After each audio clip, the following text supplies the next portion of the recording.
We are returned for another exciting live edition of Wrestle Rewind. Yahoo! That's right, folks. We are back from our Thanksgiving break for another exciting Thursday night to talk about all the spectacular things happening in the world of pro wrestling. We're talking matches, segments, title changes, surprise returns, and special guests from former legends and more.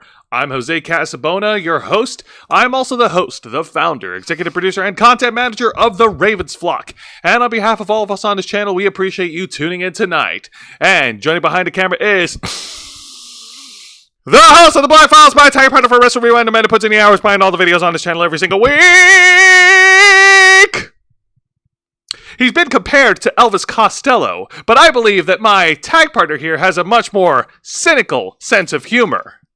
It's called Everything Sucks! Mr. Juan Arouse! Thank you for that fine introduction, Jose, and don't you ever forget the mister. Did you get that reservation at Dorsia? I know you didn't. Juan, you wouldn't by any chance be hiding an axe behind you, would you? No, Alan. You have a fully functioning plasma-based lightsaber. Okay.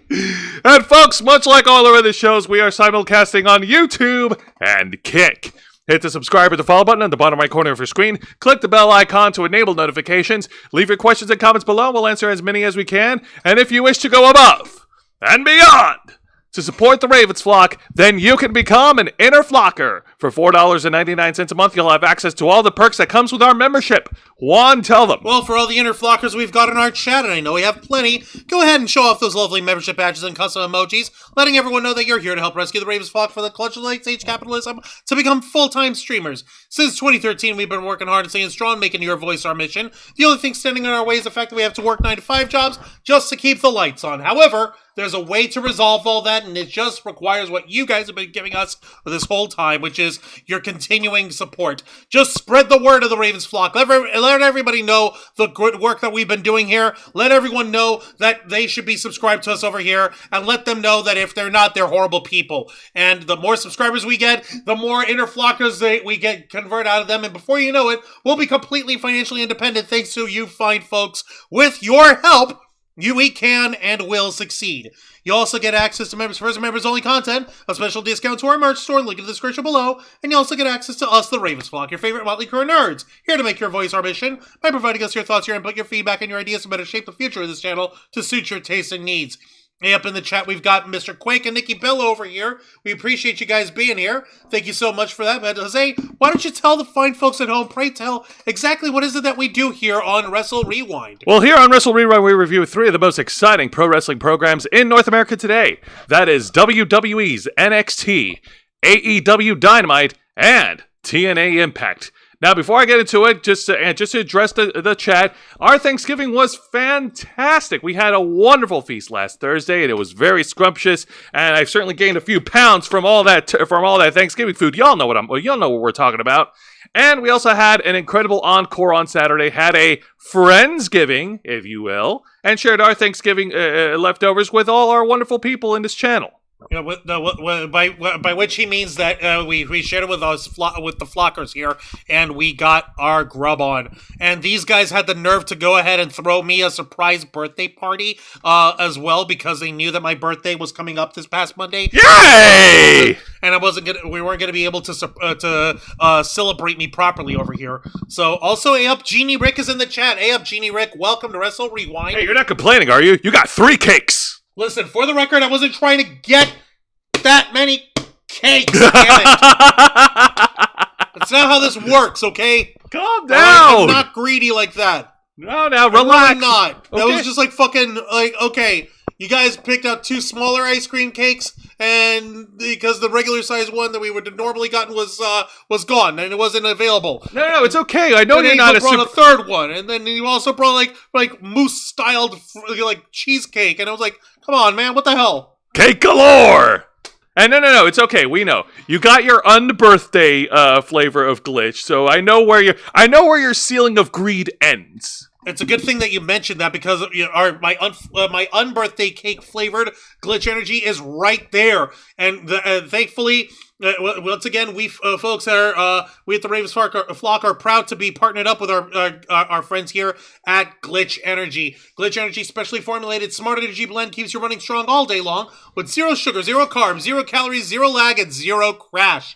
But the most important thing about it is the fact that this stuff is effective and keeps you running strong all day long. Is it, Jose? What's the most important part about the most important part about Glitch Energy is, of course, the flavor, the taste. As customers, we want to know what tastes really damn good, and thankfully, Glitch Energy has got you covered. Because if you go onto their website right here, you will find that they have a large selections of different combination energy blends to choose from, inspired by different games and from different streamers. And keep your eyes open because you never know when a new flavor will drop. Or in this particular case, 'tis the season for a classic flavor to a pair of flavors to return. For the holiday season, if you're on the nice list, you're getting yourself some elf candy up in here. Yay! Jelly bean flavored. You like jelly beans, don't you? Jelly beans are yummy. You're damn right they are. And if you're on the naughty side of Santa's list, then you get Grinchberry flavored. Yeah, it's cranberry punch. Oh dear. Oh my. Oh my. I mean, can't say no to cranberry. No, not really. Well, cranberry's all right. But yeah, and if you guys head over to glitchenergy.com and use our promo code FlockFuel, you get 20% off of your entire order. Like, here's the thing. If you guys follow us on Twitter, we're never calling it X, we're calling it Twitter. If you followed us, you would know this. At 7:30 p.m. Eastern Time here, Glitch was running a 2-hour flash sale with a 50% off code that they keep active. Holy crap, 50% off. But it was only for 2 hours. Oh. It ended at 9:30. I tweeted it out, and I made sure that folks get on top of that as soon and as quickly as possible. And they couldn't, and they missed out. Angel tried to share, but that was it. And now anyone who tries to use that code will say it's not valid. But it's okay, because unlike the flash sale, our 20% discount code will remain active. You guys can still get your discount while taking advantage of your Glitch Energy. So don't delay. Get it now for the holidays. Exactly. You get over to glitchenergy.com, use our promo code FlockFuel, get 20% off your order, and supercharge your holiday seasons today. We want to thank Glitch Energy for partnering with the Ravens Flock. You guys are definitely on our nice list. Yay! Yay! All right, so getting back to the landscape of pro wrestling, we have just wrapped up an incredible pay-per-view weekend on Thanksgiving weekend, or rather post-Thanksgiving weekend. TNA Total Nonstop Action just wrapped up their annual pay-per-view event of TNA Turning Point. More on that later. AEW, sadly, we couldn't do a review for AEW Full Gear. Sorry, guys. It was literally just as we were going into our break week here. But they do have a pay-per-view coming up of Ring of Honor Final Battle, which will be on, I believe it was on Friday, December 20th, at the Hammerstein Ballroom in New York City. So we will get a chance to review that. You're damn right. And actually, yes, it will be on December 20th. You got that right. And WWE just finished wrapping up their incredible marquee pay-per-view event. If I were going to do that, Jose, we have to do it right. Yeah. Some people call it the match beyond. Some people call it the one time. People used to call it the one time of the year where Raw and SmackDown go head to head in pointless competition. Ha ha ha ha. But I believe our esteemed colleague from Blackpool, England, said it best. Because, folks, I'm talking about WWE's Survivor Series. Where is it? War Games! War Games! War Games! War Games! War Games! Okay. I think they get the point. Do they? Yes. War Games! War Games! War Games! War Games! War War Games! War Games! Yes! So fucking cool. Okay, what's cooler than a steel cage match inside a professional wrestling ring? Hell in a Cell? Close. Actually, that is way cooler, but what's another step in there? The triple steel cage match from Ready to Rumble. I'm joking. I will throw this rubber ducky at you. No, having a steel cage match inside a pair of wrestling rings, side to side. Yes! End, where you're seating in 10 men or 10 women's into the ring in order for them to face off in brutal competition. That's right. What started off as an incredible tradition from the late American Dream WWE Hall of Famer Dusty Rhodes, which has evolved and found its place in current modern WWE as one of the greatest match stipulations in the company's history. Yep. You have to have real blood and guts in order to be able to run the gamut in that match. Ha! Ha! This year's Survivor Series War Games took place over in Vancouver, British Columbia, in Canada. If we're gonna get to talking about this, should we just go ahead and get started? We should, eh? One, ring that bell. Don't mind if I do. All right, so let's be honest. Everyone. War Games!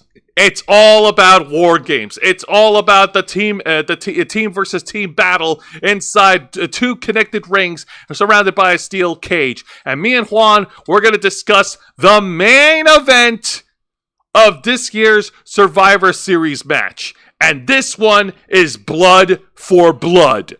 Old bloodline versus new bloodline. No, the OG bloodline versus the new bloodline here. That's right. We got on the opposite team of the new bloodline is the captain of the team, Solo Sikoa. The tribal chief Solo Sikoa. The tribal chief Solo Sikoa. Then you've got Jacob Fatu. Then you've got the Gorillas of Destiny, Tamatonga, And Tangaloa, and Big Bronson Reed. So much Samoan man meat. Against the team of the OG Bloodline, captained by the OTC, the one tribal chief, Roman Reigns, main event Jey Uso, Jimmy Uso, Sami Zayn, and of course the dark horse that came into this as a special favor to the wise man, one Charles Montgomery Punk. Yay! CM Punk, bitches.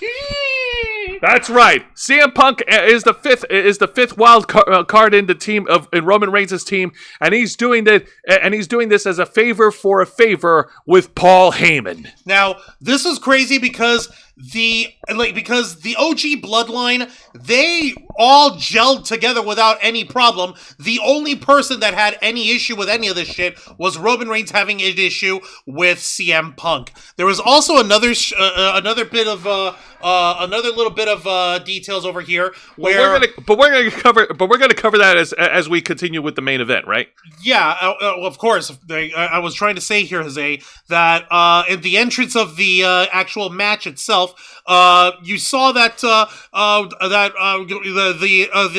new bloodline all came out as a unit over here. Yes, Mr. Quake, NWO Polynesia. That's right. The new bloodline came out as a unit, whereas in the team of Roman Reigns' team, in the OG bloodline, every participant came out individually. However, one in particular, CM Punk, when he came out on his own, he got in the face of Bronson Reed and pie-faced him just to get a reaction out of them. That was not staged, by the way. That one was actually an audible called on the spot. You know what? They all rolled with it because they're professionals and they fucking had fun. Yeah, exactly. Yeah, also, Project Metal Music, welcome to Wrestle Rewind. We appreciate you. Now, Juancho, please tell us the rules of the War Games match. What are these rules? Okay.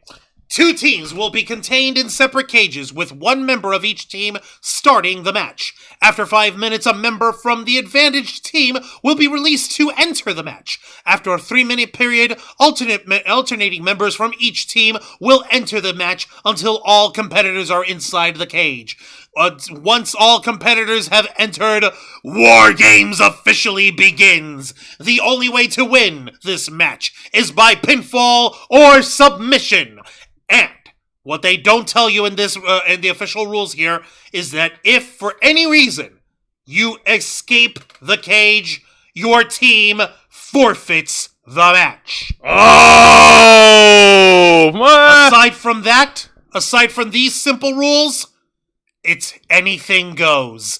These guys all came in with a whole wide array of toys and plunder and mayhem causing objects of a violent and physical nature. And they brought it all in with smiles on their fucking faces. That's right. So to start things off, the first participants to start the War Games match is main event Jey Uso and Tama Tonga, and of course in the early and then in the first, Tonga was going fucking ham. He was going fucking ham. He was doing a lot of creepy knee sliding. Yeah, he was doing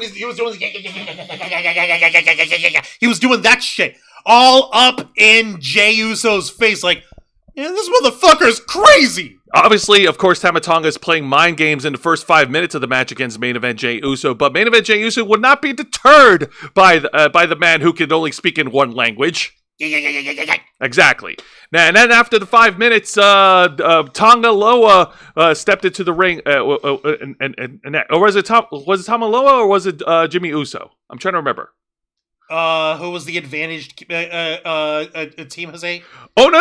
Oh, no, the last person was Roman Reigns. Which means that the first person in was New Bloodline. Ah, okay, yeah, Tonga Loa, yeah. Like a random troll? No, it wasn't a random troll. Do you know what that little thing was? Here's the thing. Tama Tonga was doing that to himself to get himself psyched up initially, and when everyone started memeing the hell out of it, they said, fuck it, let's fold that in as part of his character for him being a combustible, unpredictable psychopath that is the kind of heavy crazy that Solo Sikoa would load up his version of the Bloodline with. So, yeah, he integrated going yeah, up in his shit in order to fold it in. He took something that was done by accident and made it on purpose. Boom.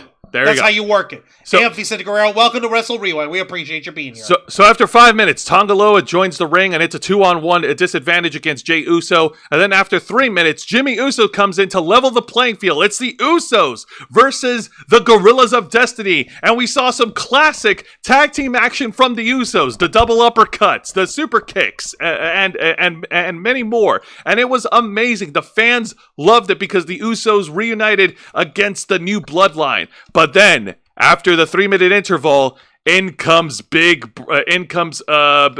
Bronson Reed, and oh boy, he was not having any of that shit. Nope. I was like, nope, fun's not allowed anymore. Everyone dies now. Everyone fucking dies, and everyone he starts eats the big man meat of the manly meaty man. Oh yeah, he starts wrecking everybody's shit. In the ring. And then after the 3-minute interval, it looked like CM Punk was going to be the next participant to enter War Games, but then we're met with an incredible twist that went viral all over the internet.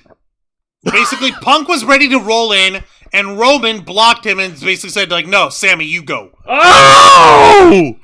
Oh man! Imagine CM Punk. Like, damn, dude, he got denied by Roman Reigns. No, here's the thing.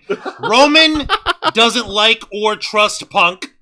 He barely trusts Sammy more than Punk.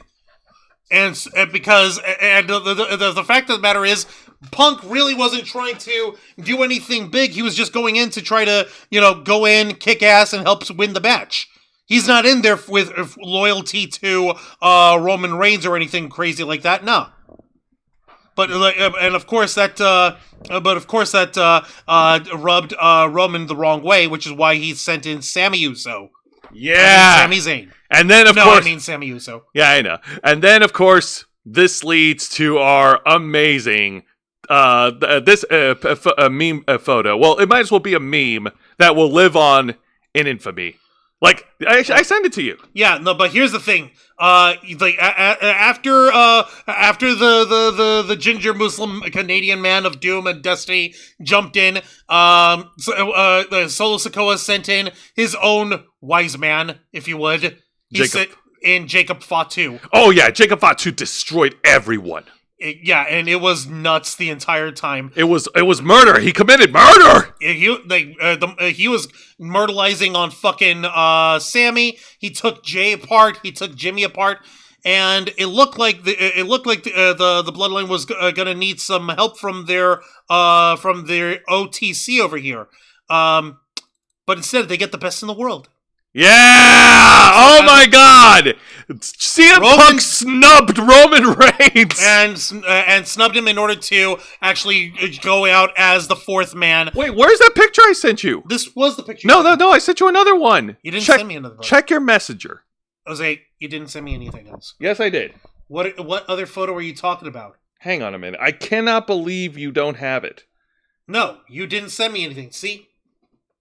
Oh, hang on a minute. Yeah, it's just Roman holding Punk away, and then Punk. Oh, bullshit! No, there was this meme photo. There was this photo that also went viral where both CM Punk and Roman Reigns are standing on opposite sides of the cage, and they're just like they were mean mugging each other. They were mean mugging each other. Fuck! Yeah, well, that's what happens when you think that you'd sent me something and you didn't. No, that I saved it, but apparently it doesn't register on my phone. It's so stupid. Yeah, it doesn't show. But yes, CM Punk snubs Roman Reigns, enters next in War Games match, and he realizes that he's entering the snake pit because the Samoans are ready to wail on him. It's 4-on-1. So rather than grabbing a kendo stick or a steel chair or a table like everyone, like all the other men had been doing, CM Punk grabs something that he knew worked out well for him in his in the last major steel cage match that he was in, which was the Hell in a Cell match at Bad Blood.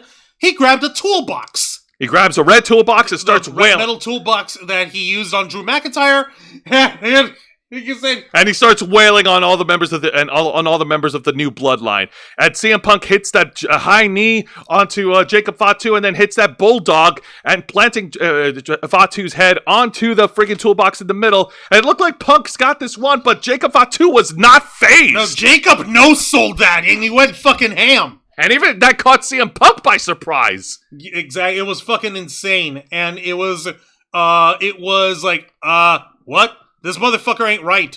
Yeah, no. This motherfucker ain't normal. Hell's yeah. And then, of course, the new bloodline continue their assault on the OG bloodline, and each member, save for CM Punk, got punished by Solo Sikoa, who eventually entered the ring next and joined his family. They punished Jimmy Uso, they punished Jey Uso, and they punished Sami Zayn with chair shots to the head. Every single one of these guys was in... Actually, no, there were no chair shots to the head. Oh, no, it wasn't chair shot. Oh, no, they slammed... No! Solo slammed the cage door on them. Oh, good God, you're right. I remember now. Thank you. Yeah, chair shots, Zay. That's what, $30,000 fine. Hey, be nice. Don't be a bully. I ain't being a bully. Be a star. Anyways, fucking idiots. And then finally, when it came time for Roman Reigns, the one tribal chief, to enter as the final contestant, Solo Sikoa took the chains. He did a dick. Allow me here for a minute. Solo Sikoa saw that Roman Reigns was on his way up to the ring, and Roman, rather than trying to beeline over, he was walking up all a little trepidatious and shit, which gave Solo just enough of an opportunity to grab the fucking chain that the cage door was used used to keep the cage door shut. He chained that shit closed and padlocked it to keep Roman from being able to enter the ring and be able to enter the War Games match at all. Of course, this didn't stop Roman, and if people forget, you can climb a fucking cage. Of course. Because duh. Roman Reigns climbed up to the cage. The new bloodline tried to intercept him at the top. Roman Reigns was able to fend off against the assault, and as soon as he got inside, he hit a huge crossbody, destroying everyone in the group. And then eventually he rallied up his troops. Except for Punk, he let Punk pick himself up because he didn't trust her like Punk. But thank goodness for people with common sense, because out comes Paul Heyman to run over at ringside to give a little impromptu pep talk to Roman and CM Punk. I'll tear you apart, my tribal chief, my best friend. We have to put this aside and be a united front. This is War Games. And it was in that moment where, inspired by Paulie Dangerously, where Roman Reigns and CM Punk formed a dangerous alliance of their own. Wow, it's right up there with Batman and Superman teaming up, or Captain America and Iron Man, or Deadpool and Wolverine. Actually, no, bad example. Rocket Stone Cold Steve Austin. There, fuck. No, I got a better one. What? Colgate toothpaste with Scope mouthwash. Okay, that works. Yeah, you see, because sometimes you have the toothpaste where it's got the little green swirlies in there. It's like, including Crest Scope mouthwash in it. Yeah. Because this was minty fresh. And it was you. at that point where they declared the War Games as officially on, like Donkey Kong. Exactly, just like football teams on opposite sides, they started going at each other, and they start going on a huge blitz. They started wiling at each other in the middle of the connecting ring, and you know what? Each one of the participants got their chance to shine, and they were able to showcase their talent in front of the Vancouver crowd. They did pull off some really cool spots during this match, but there is one spot that we have to talk about, and unfortunately, it led to real life consequences. But because boy oh boy, Bronson Reed, he's not big, but he's got some big cojones. Bronson Reed climbed all the way to the top of this cage structure onto one of the platforms, and this is after he bodied the shit out of Roman Reigns and left Roman lying on top of a folded table opened up right at the turnbuckle. Yeah. So rather than jumping off the turnbuckle, Bronson Reed climbed up to the top of the cage. Bronson Reed climbed up to the top of the cage, and he hits a freaking giant tsunami splash, and he misses because CM Punk at the last second pulls Roman Reigns away from the table, saving him from the tsunami. And damn, what a hell of a crash. Sorry, go on. And unfortunately, like I said, this led to real-life consequences because at that spot, Bronson Reed did suffer an ankle injury, and unfortunately, he will be out of action. The timetables is unknown. Wait, I heard it was 2 ankle injuries. Like, both his ankles got busted. Oh, yeah, that's true. Both his ankles did get busted. I actually saw the clip to watch where it happened, and it was at Impact when he landed on the floor. Them bitches went Sid Vicious. Them bitches went, well, not that. Yeah, no, they went Sid Vicious on it. And you have to be very careful because otherwise, yeah. Well, we here at the Ravens Flock would like to wish Big Bronson Reed a full speedy recovery. And also offer him kudos for being a badass motherfucker because that took some fucking guts. Yes. Now, getting back to the match. So after saving the one tribal chief, Roman Reigns finally was able to, just try to lighten up a little bit with CM Punk. He's not so much of a dick now. They actually found common ground, and he's like, okay, respect, right? Okay, yeah. No, you saved me from getting killed. All right. And speaking of people getting killed, oh man, Jacob Fatu was finally put out of his misery, and Jimmy Uso got into and Jimmy Uso, not to be outdone, did they get on by Bronson Reed's big splash? Yeah, by Bronson Reed's big splash. He goes to the top of the structure himself, and he lays out his own big splash, and he crashes through Jacob Fatu through the table. So at this point, every member of the New Bloodline is taken out, save for Solo Sikoa, who gets back on his feet. And oh boy, you ever watch that? You ever watch the gunfight at the OK Corral? No, and neither have you. No, but I did watch Transformers 2. And boy, oh boy, there were lots of Constructicons surrounding Solo Sikoa. Are you calling CM Punk a Decepticon? Hey, the nerve of you. If the shoe fits. Wow. Anyways, unbelievable. So yes, the OG Bloodline surrounds Solo Sikoa, and Solo got his ass beat. Super kick in the face by Jimmy. Super kick in the face by Jay. Haluva kick by... Double super kick by both Jimmy and Jay. And then... the Haluva kick by Sami Zayn. A GTS by CM Punk. All finished off with a nice big spear by Roman Reigns. Your winners of this year's Survivor Series War Games match, the OG Bloodline. Plus CM Punk. Yeah! Juan, your thoughts on the main event? Nicely done. Everyone, the match made sense because the moves made sense in the order in which they were executed. It wasn't just random shit for the sake of random shit.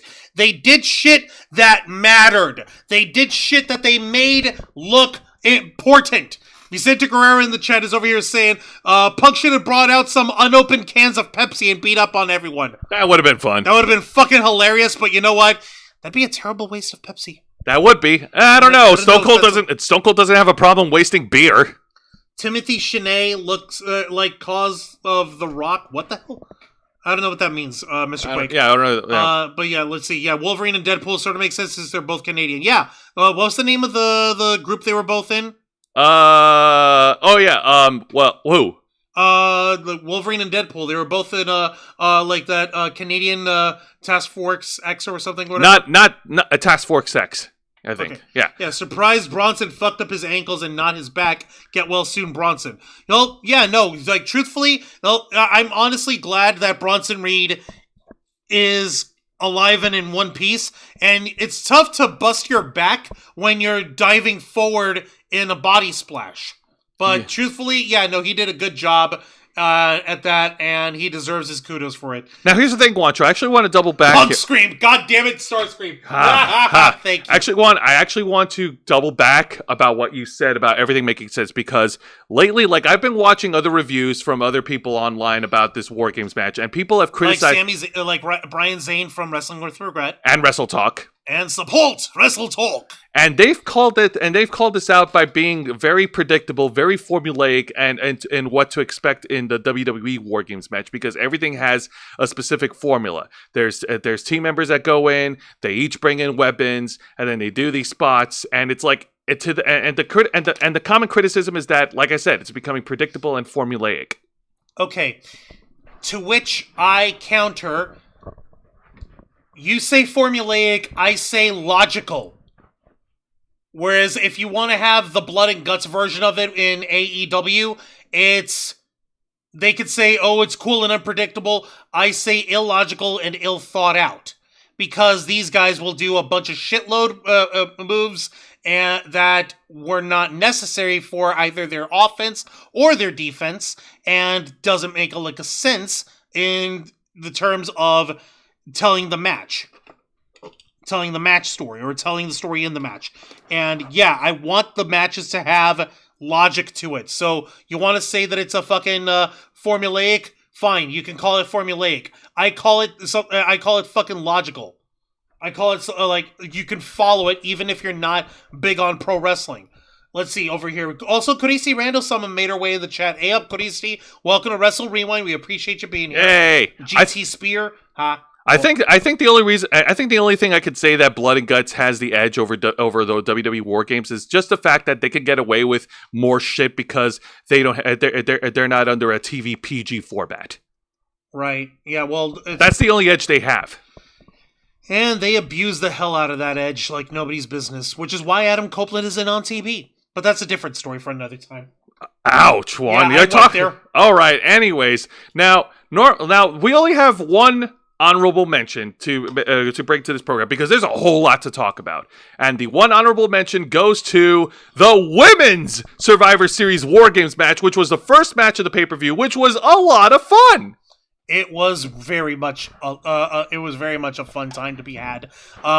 I was honestly surprised that Candice LeRae survived. She was the smallest girl in the entirety of this match, and this was a match that had Liv Morgan, who's a dainty thing to begin with, in this bitch to begin with. So what the hell? Yeah, I know. And you know what?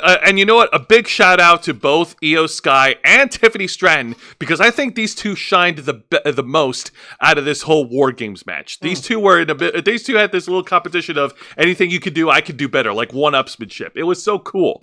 Which culminated in Io Sky doing her signature trash can dive at the same time that Tiffany Stratton did a swanton bomb dive. Oh yeah, no. Remember, Io Sky, she cranked it up. She did a trash can moonsault this time. Yay! Yay! Which was fun. But yeah, it's fucking funny. And of course, the winners. Oh, Timothy Chalamet. That's what you meant. Okay, that's what you meant because I saw Timothy Chalamet. What the heck? The Chamel? You were talking about Timothy Chalamet. Okay, my bad. No, you're fine.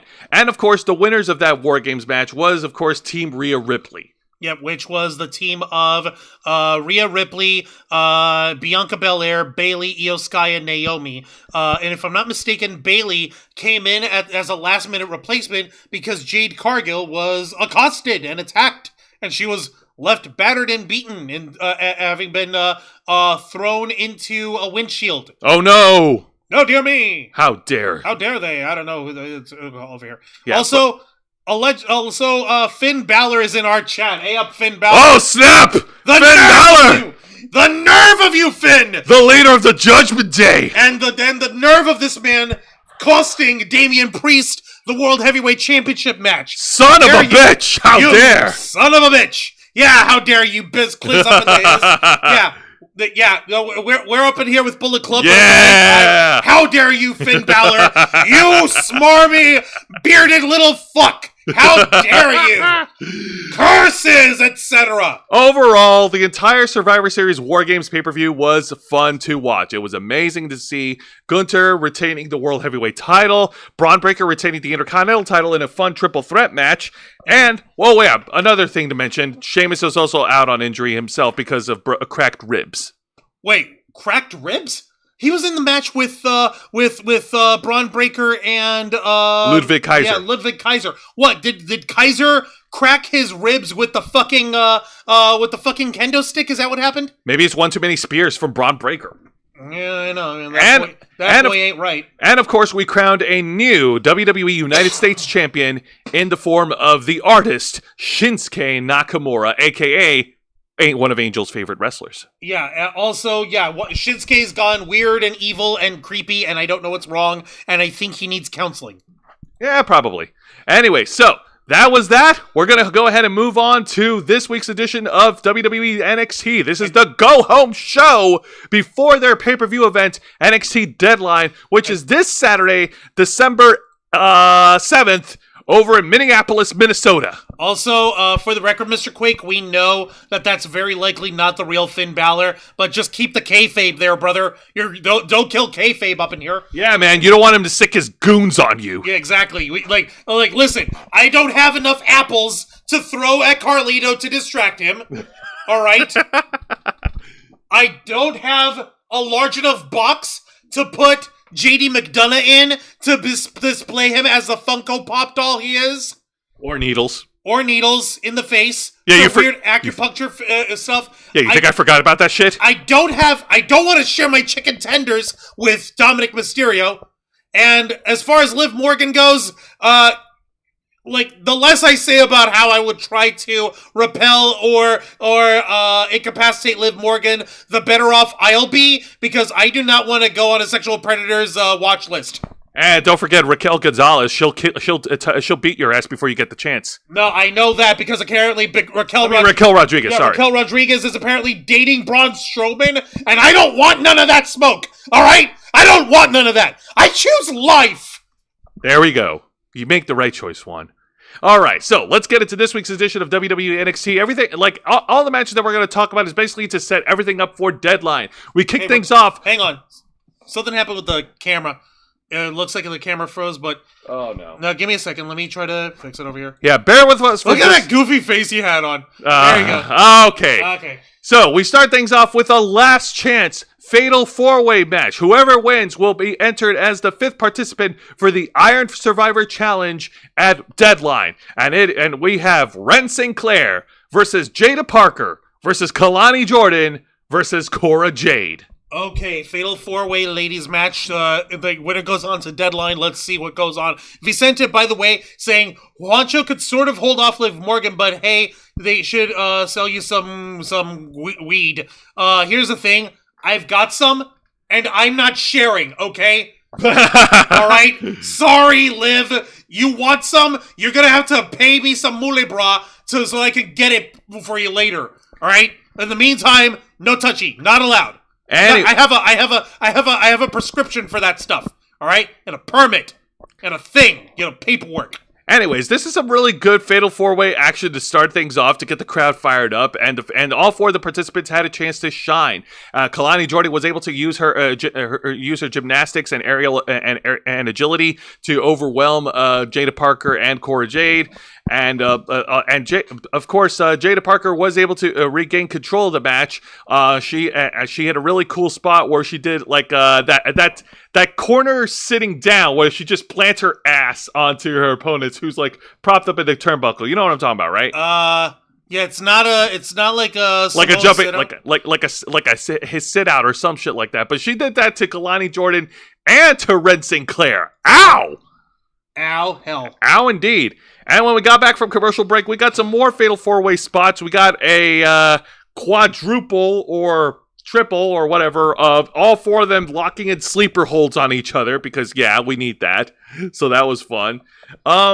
And Jada Parker looked like she was going to win this match, but then out comes Lola Vice to interfere in the Fatal 4-Way match, and Lola Vice pulls Jada Parker out of the ring, and just as she was about to have the match won, these two brawl at ringside, and this, of course, leads to Ren Sinclair, of all people, to steal the victory and punch her ticket. Your winner, and entering Deadline, Ren Sinclair. And yeah, after the match in a post-match segment, fucking Jada Parker was pissed off. She demanded the referee to tear down the ring ropes. She was yelling and hollering. She may have thrown a racial slur.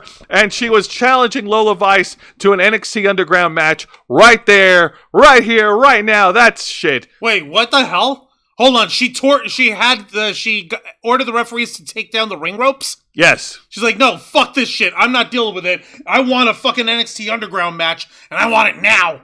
Yeah, and then out comes the NXT general manager, the ever so effective authority figure, Ava. As you can tell how effective she is by being, 1/10 of the frame of this photo? I got it straight from WWE.com. Yeah, no, that's what I mean. Like, what the fuck, WWE.com? Why the fuck are we framing her in this photo so tinily? Look at, okay, that's a little bit more... That makes a little more sense, at least. Just a little. By all means, as they continue. So Ava marched down over to the ringside, and she said that the NXT Underground match will happen, but it will happen at Deadline, and it is official: Lola Vice versus Jada Parker. And that was in an Underground match? And it will be an Underground match this Saturday. Yes! Yes! But not wasting any time, out comes the lady who has founded Vice City, of course, Lola Vice, then joins in on the proceedings. Hang on, I gotta fix the sizing of the photo again. Because if I do it without, I would. God damn it! Once again, why are these women so many? Oh, whatever. Yeah. Why do these frame these shots? Why do these guys frame these women's so many? I don't get it. They're not that small, guys. All right. So, Lola... The booty-shaking Bellator beauty of beating you up in the face. Thank you for that. So, Lola Vice gets down to the ring. She gets on the mic. She trash talks Jada Parker, saying that she doesn't have what it takes to survive an NXT Underground match because she is, of course, has more experience and more endurance than Jada Parker, and she doesn't think that Jada Parker is ready for this fight. And then, of course... Boy, oh boy, did Lola Vice, let's just say we might get a preview of who might be winning or not. What are you talking about, Isaiah? Well, Jada Parker and Lola Vice brawled for a little bit in the middle of the ring. Jada Parker had that red brick in hand again. Yep. Oh my god. Yep, there's these two. They're trash talking, they're facing off, and then after that... Yeah, Jada Parker knocked out Lola Vice with the freaking brick, and the referees had to come in and pull them apart. Are you fucking kidding me? That is so fucking weird. Like, no. I'm just catching smoke. I don't give a damn. I will kill you, and I will kill her, and everyone in the ring, and I will literally lay you out with a red brick. What the shit? What the shit, indeed. That being said... Unless WWE surprises us and has Jada Parker win an NXT Underground match, which will mark the first loss for Lola Vice's win-loss record, I think the NXT Underground match stipulation serves more as a vehicle to get Lola Vice over as a superstar. Considering how well she does in the fucking match, showing it off properly, I'd say job well done. Lisa Boo's in the chat. Hey up, Lisa Boo. Welcome to Wrestle Rewind. Popped in to say hi and have a great show. Thank you for that. And you're right, Mr. Quake. That is messed up. Yeah, because that's like some bullshit move, but at the same time, what the hell, woman? But again, unless WWE throws us a curveball and actually lets Jada Parker win this one. But also in the chat, Vicente was saying, I saw a clip. It was funny stuff from Jada Parker. Not sure if it was this or last week, but she called a ref N-word while telling him to take down the ropes. Yeah, it was this week. Juan got it. Juan found a video that was surfacing on Twitter, and he showed it to me. And Jada Parker needs to be careful on the mic. Yeah, like now folks are saying that, okay, it's that the referee's name is Nick. And what you said was, Nick, you heard what I said. Take down the ropes. Or something like that. But it's very easy to get those two confused. It's very easy, especially when you're talking really, really fast, and when you're really heated, and when you don't know what the hell is happening, and when there's chaos and madness and piss and vinegar and vitriol running in your veins, and you want to beat up on the booty-shaking Bellator babe of beautiful beating your ass into oblivion. Seriously, we're not trying to give Shawn Michaels a heart attack. We don't want his heart rate to skyrocket and his asshole to pucker. Yeah, no, seriously. We can't really have that. Yeah, Vicente Guerrero, yeah, Lola Vice, we coming for you. Yeah, I'm not finishing. Oh no, no. Please do not use racial. No, Jose. Vicente said it, and Mr. Quake was saying it, but that's it. Okay, guys, no more. No more for the rest of the night, please. I'll ask you very nicely this one time. All right. And yeah, Vicente, these faraway cam shots are a bad look. It's like 1994 WCW on the few times Dustin Rhodes bladed and pissed off Bischoff. Yeah, like I don't understand why they look at those shots. Look at these photo shots. Do we need to have the big ass Titantron here to show who the person is? Do they think we don't know what Ava looks like? Do they think we don't know what their Lola names Vice are? Looks like? Do you think we don't know what their names are? Yeah, I meant it in a respectful way. I know you good guys. Yeah, no, I know that, Mr. Quake. We're just saying, okay. We don't want the YouTube gods to come down on us. Yeah, no more N-word for tonight. Thank you. We got that. And there was context and it was understandable. Y'all are good. Let's just not do it anymore. That being said, WWE, fire a photographer. Yeah, no, for real. This, I want to be able to see who the women are. I have to zoom this up in the biggest fucking way. Why do you have to make Juan do all this work? Look at all this work I'm doing over here. Look at the extra work I'm doing for you, NXT WWE photographers. If these guys are photographers from Full Sail University who don't know how to fucking frame a shot, they need to go back to fucking class. Jesus jumped up Christ. No, worse. They need to go back to the performance center. Oh, wait. All right, let's move on to the exciting match. I had to throw that in there. Right. That was lovely. In the dumbest fucking way. All right. Good. We get it. It was just good fucking God. All right, now let's get to the exciting match of the night, which is another Fatal 4-Way Last Chance qualifier in the men's bracket for the Iron Survivor Challenge. You have one half of the NXT Tag Team Champions Axiom versus Lexis King versus Eddie Thorpe versus former NXT Cruiserweight Champion Cedric Alexander. Okay. Lexis King, for the last time, I didn't steal your food out of the fridge. You are very perturbed in this photo. Lexis King, please, don't come at me with that. I don't want none of that. All right, and Eddie Thorpe, for crying out loud, dude, you need to go back. You need to go back to your people. They're about to wage war on Wakanda. Also, at this point, Eddie Thorpe has turned full heel. He is now a bad guy.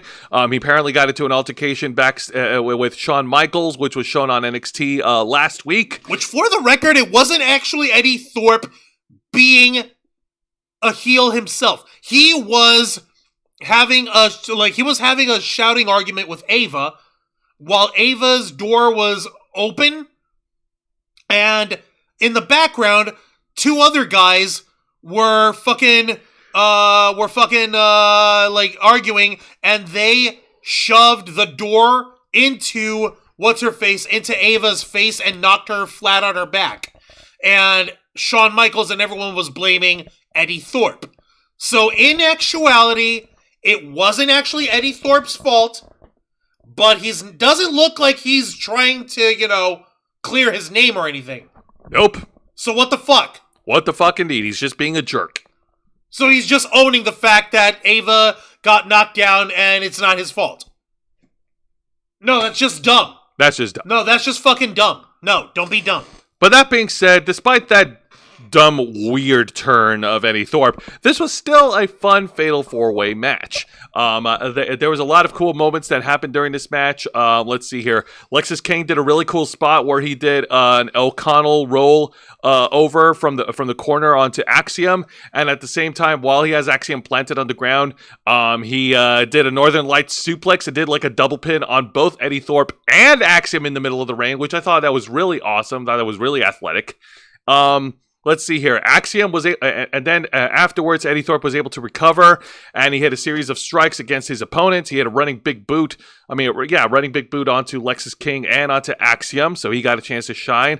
And of course, Axiom was also displaying his high-flying lucha abilities, hitting a series of arm drags and hurricanranas on all his opponents, and he even did an avalanche Spanish fly from the top turnbuckle, which was cool. Be shitting me. Oh yeah, very nice. Very nice indeed. Everyone had a chance to show off their A game in this match. And even Cedric Alexander, the former Cruiserweight champion, he was able to fight back against these guys, and he had an incredible spinning tilt-a-whirl Michinoku driver in the middle of the ring, only able to get a 2 count, of course. And then we get to the final moments of the match, and it looked like Lexis King was going to have this match won. But unfortunately, Eddie Thorpe was able to turn it around, and he was able to push Lexis King out of the ring, and he was able to steal the pin for himself to punch his ticket for Deadline. Your winner, Eddie Thorpe. Fucking seriously? God damn it. This guy, this has got to be one of the dumbest fucking ways to push a heel that I couldn't come up with in the longest fucking time, because in fucking actuality he was just having an argument with Ava.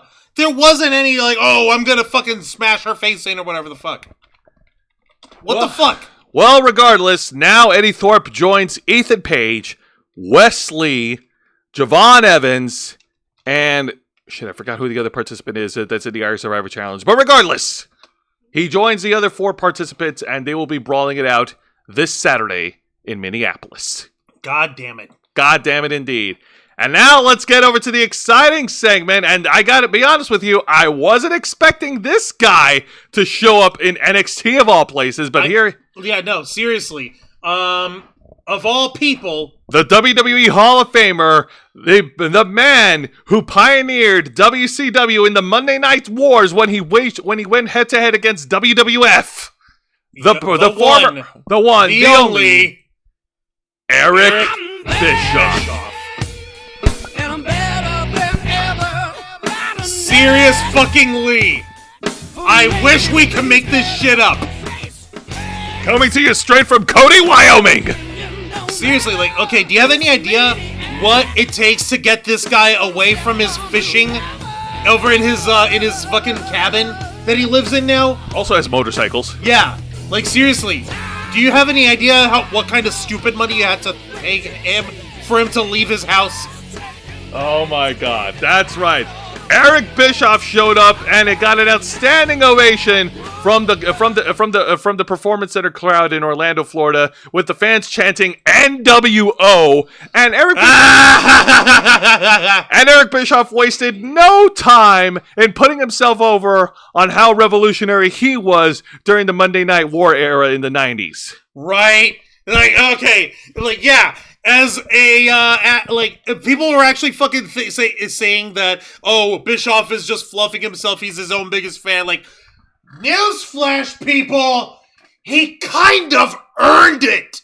He's kind of earned the ability to preen his feathers whenever anyone pays him to be on camera for professional wrestling. What was the name of his big podcast? Oh, yeah, that's right. 83 weeks. Yeah. No, he kind of earned that shit, okay? He's allowed to talk about how hot shit he was when it comes to the work that he's done in the world of pro wrestling, both as the head of WCW, the creator of Monday Nitro. He was the man who brought in Hulk Hogan to WCW, which helped boost the ratings, and he was the founder one of the founders of the New World Order in the summer of 1996, which revolutionized pro wrestling. For life. For life. So yeah, Eric It's 83 weeks. It wasn't 84. It was 83 weeks. It was 83 weeks. Yeah, what the heck? Get your history right over here, Mr. Quake. Yeah, I know. Like, Eric Bischoff put it on his podcast as its name so that people don't forget. He's allowed, listen, he is allowed to brag and boast his accomplishments all day long. I'm just surprised he held back in boasting about his success with Collision in Korea. Now, yeah, no. But yes, he did fire Stone Cold. Like, listen, we're not saying he's perfect. Yeah, he was stupid for firing Stone Cold Steve Austin, but just as Stone Cold was up on the rise and shit. But you know what? If he didn't fire Stone Cold Steve Austin, we wouldn't have ever really gotten the Stone Cold Steve Austin that we know and love. think about that. Okay, yeah, I mean in leap years, dude. Aha, 84 weeks in leap years. Ha. But of course, Okay, so what was Bischoff doing here other than jerking himself off? he was there to mediate the last confrontation between Ridge Holland, the number one contender, and his opponent, the NXT champion, Trick Williams. And by mediate, I mean instigate. So here comes, like, again with this fucking framing. Again with this fucking photo framing. No, you fucking clowns. They did it to the men too. Look at this. I hate Ridge Holland with a burning fiery passion, the likes of which you can never see, but even he deserves to be fully framed in a photo. What the shit? Yeah, what the hell? He just looks like a vanilla midget in black pants walking down the aisle. Seriously, what the fuck? Who the hell does these? Oh my! I'm sorry, I'm not, no, you know what? I'm not fucking sorry. I'm not gonna fucking apologize for it anymore. Yeah, I was gonna say, I think this time we can make an exception. Yeah, no, that's fucking stupid. These people are being, like, here is a proper framed shot of Trick Willy Wonka, of Trick Williams, the NXT champion. Fuck yes, that's how you frame a professional wrestler on his way to the ring. What the fuck are we doing with Ridge Holland and with the other shots over here from earlier? What the fuck? So Eric Bischoff, he started his little instigating game. He first talked about Ridge Holland, about how he likes the guy's look, how he likes how he looks. It reminds him of like a couple wrestlers like the Crusher or some shit like that. He was making comparisons to Ridge Holland, trying to give him a compliment. And then he turned his attention to Trick and saying how Trick has all the tools, how he's pretty much like pretty much built like a star, and he's a main event player. And Trick appreciated that. And then Ridge Holland, when he got on the mic, man, I thought Dominic Mysterio was the only one not allowed to talk by the WWE fans, but the fans wouldn't let him talk. Me? Hold on. You're kidding me. You're kidding me. Hold on a minute. Let me see here. Let me just see if I can actually find this shit over here properly, because this is just depressingly hilarious.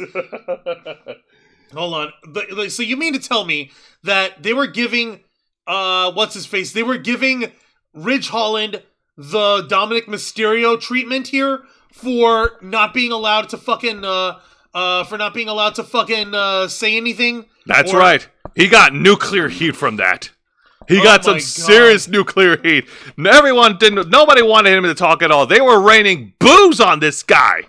Okay, so to be perfectly honest, I can understand that, but I'm over here thinking that this basically smells of Dominic Mysterio looking at Ridge Holland and, hold on, god damn it, the image got too big. God damn it, let me fucking fix that.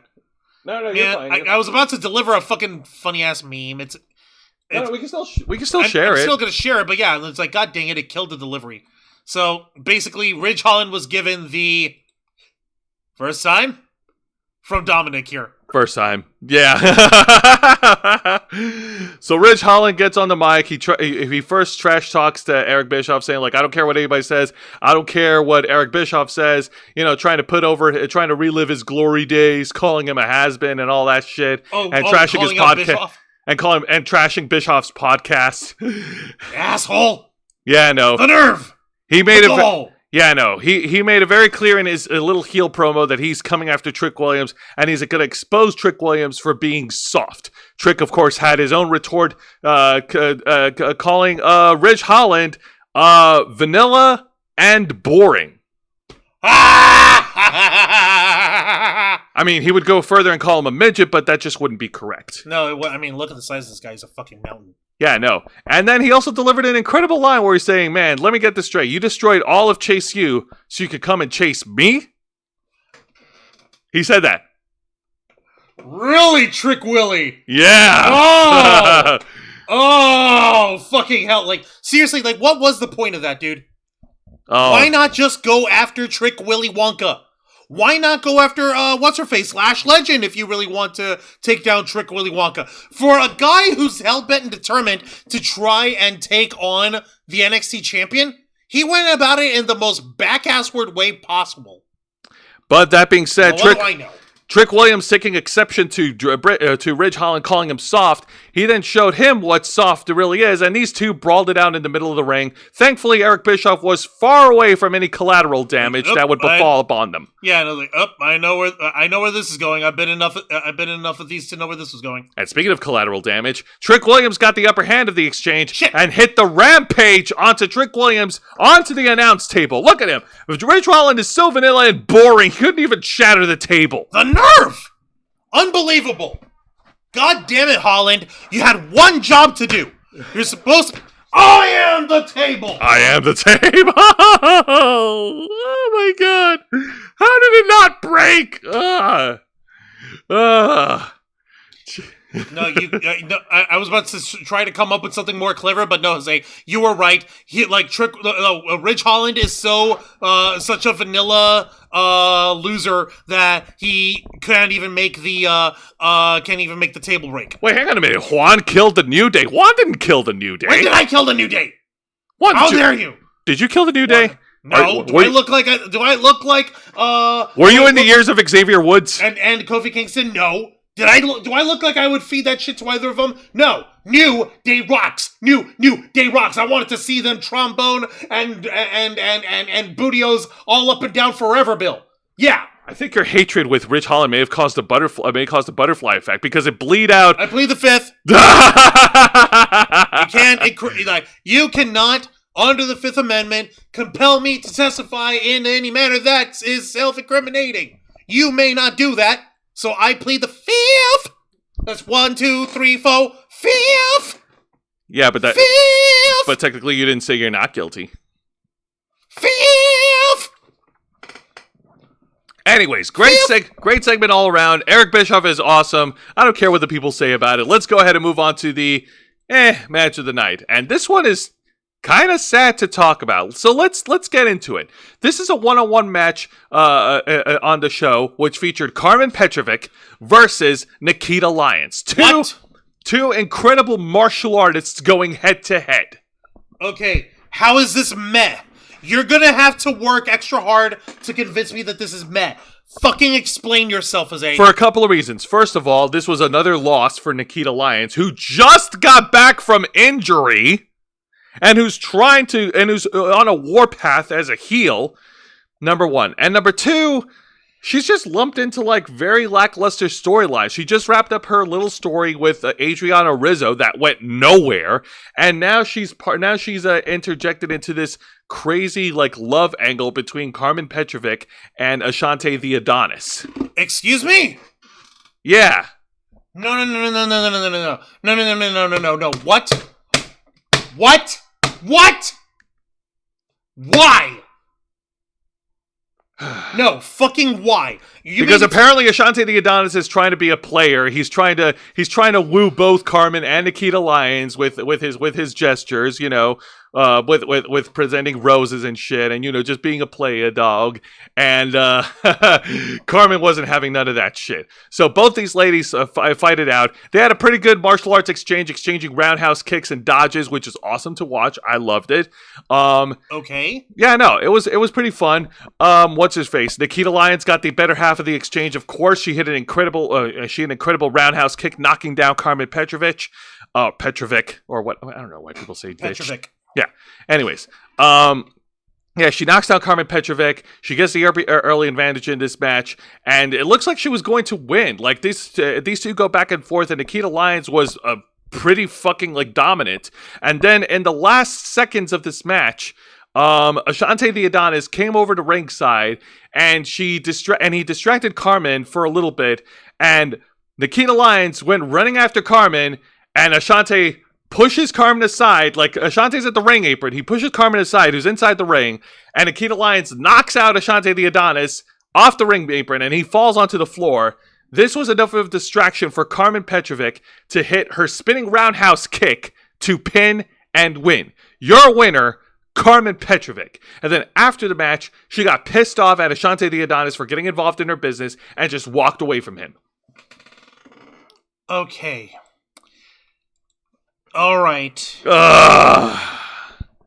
Would you like to know what would logically happen if you actually had these two beautiful, badass martial arts babes of beauty and death? One who is a katana-wielding death machine. Another who's a nunchuck-wielding, booty-shaking beauty of doom. Do you know what would logically happen with both of these women, who are clearly type A personality types, if they fucking see that Ashante the Adonis is trying to be a Mac Daddy player with the both of them? Do you know what they would actually do? Team up and beat the shit out of him. Yes, they would team up and beat the shit out of him! This makes no fucking sense! No, it don't. It don't make any sense. The match was great. The storyline is stupid. God fucking hell, make it make sense. And I get it. They're trying to give TV time to other folks in NXT, and I got no issue with that. None. Zero. Zip. Nada. Nil. Nulch. Kaplumi. Niet. Nine. No. No. Do you want me to hear me say it in Spanish? No. 9. But yes, this was the match of the night, and it simultaneously followed up with a really bad angle. So, thankfully, there were no bad in-ring promo segments or no bad video packages on NXT. So at least we're spared that. By the way, that was your one unofficial hot tag from Juan Rouse, because damn, you were on fire. Yeah, no kidding. I'm on fucking fire. You only get one. Mm-hmm. And now let's get to the main event segment, and we are graced by the presence of the dominant two-time NXT Women's Champion, the Prodigy. She's two-timing, all right, huh? The Prodigy, Roxanne Perez. Alrighty, so Jose, she comes up to your kneecaps. What the hell, man? She ain't that short. What the fuck? You sure about that? The TV, the camera adds 2 feet, right? I thought the camera only adds 10 pounds. Yeah, but how many cameras do you have to have on you for that? Oh, fair point. Anyways, exactly. So Roxanne Perez got on the ring and she started talking about, the Women's Iron Survivor Challenge, and she wishes all the participants good luck, but eventually they will wake up to the reality of Roxanne Perez, and they'll all, and whoever wins will get the chance to fall at the hands of the NXT Women's Champion. And she was crowing about herself and how she was the first ever Iron Survivor winner. How she's the prodigy and she's the best and she's awesome and yada yada yada. And basically, her doing what Bischoff was doing earlier in the night and jerking herself off. Exactly. And then out comes the 4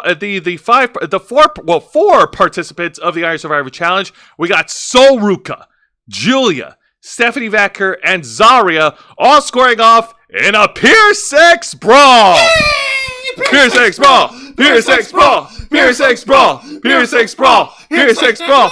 Yay! All 4 ladies are duking it out, and the referees and officials are having a hard time. Why is Roxy waving at them and she's trying to fucking chicken shit out of the way? She's trying to chicken shit out of the way. Yep, the brawl continues on. I have more photos of the brawl. I know you have more photos of the brawl. I'm getting to it. Yeah. Fuck. Yeah, I know. As the brawl continues, Roxanne Perez is trying to chicken shit her way out of the ring, saying, "Yep, best of luck, y'all ladies, y'all handle this. I'm just gonna go peace out, I don't want any of that smoke, you know what I mean?" And then out comes the Ren Sinclair, who ambushes Roxanne Perez and lays her out at ringside while holding the NXT Women's title over her shoulder, hoisting the NXT Women's title. to close off the show. Yeah, okay, so yeah, we're definitely looking forward to seeing whoever wins the Iron Survivor match wail on Roxy over here. Ren Sinclair, is she really the one? I don't know. Maybe. My money is on either Sol Ruka or Julia. It's got to be one of these two. Listen, Julia, Zarya, and Stephanie Vacker, they're the three big indie superstar women who just burst into the scene. I have no issue with any one of those women being NXT Women's Champion at any point at all. However, consider this. Consider this. Hit of the century. Okay, I'm not REM. Consider this. Stephanie Vacker, Julia, and Zarya, those three women are fucking superstars even without the championship.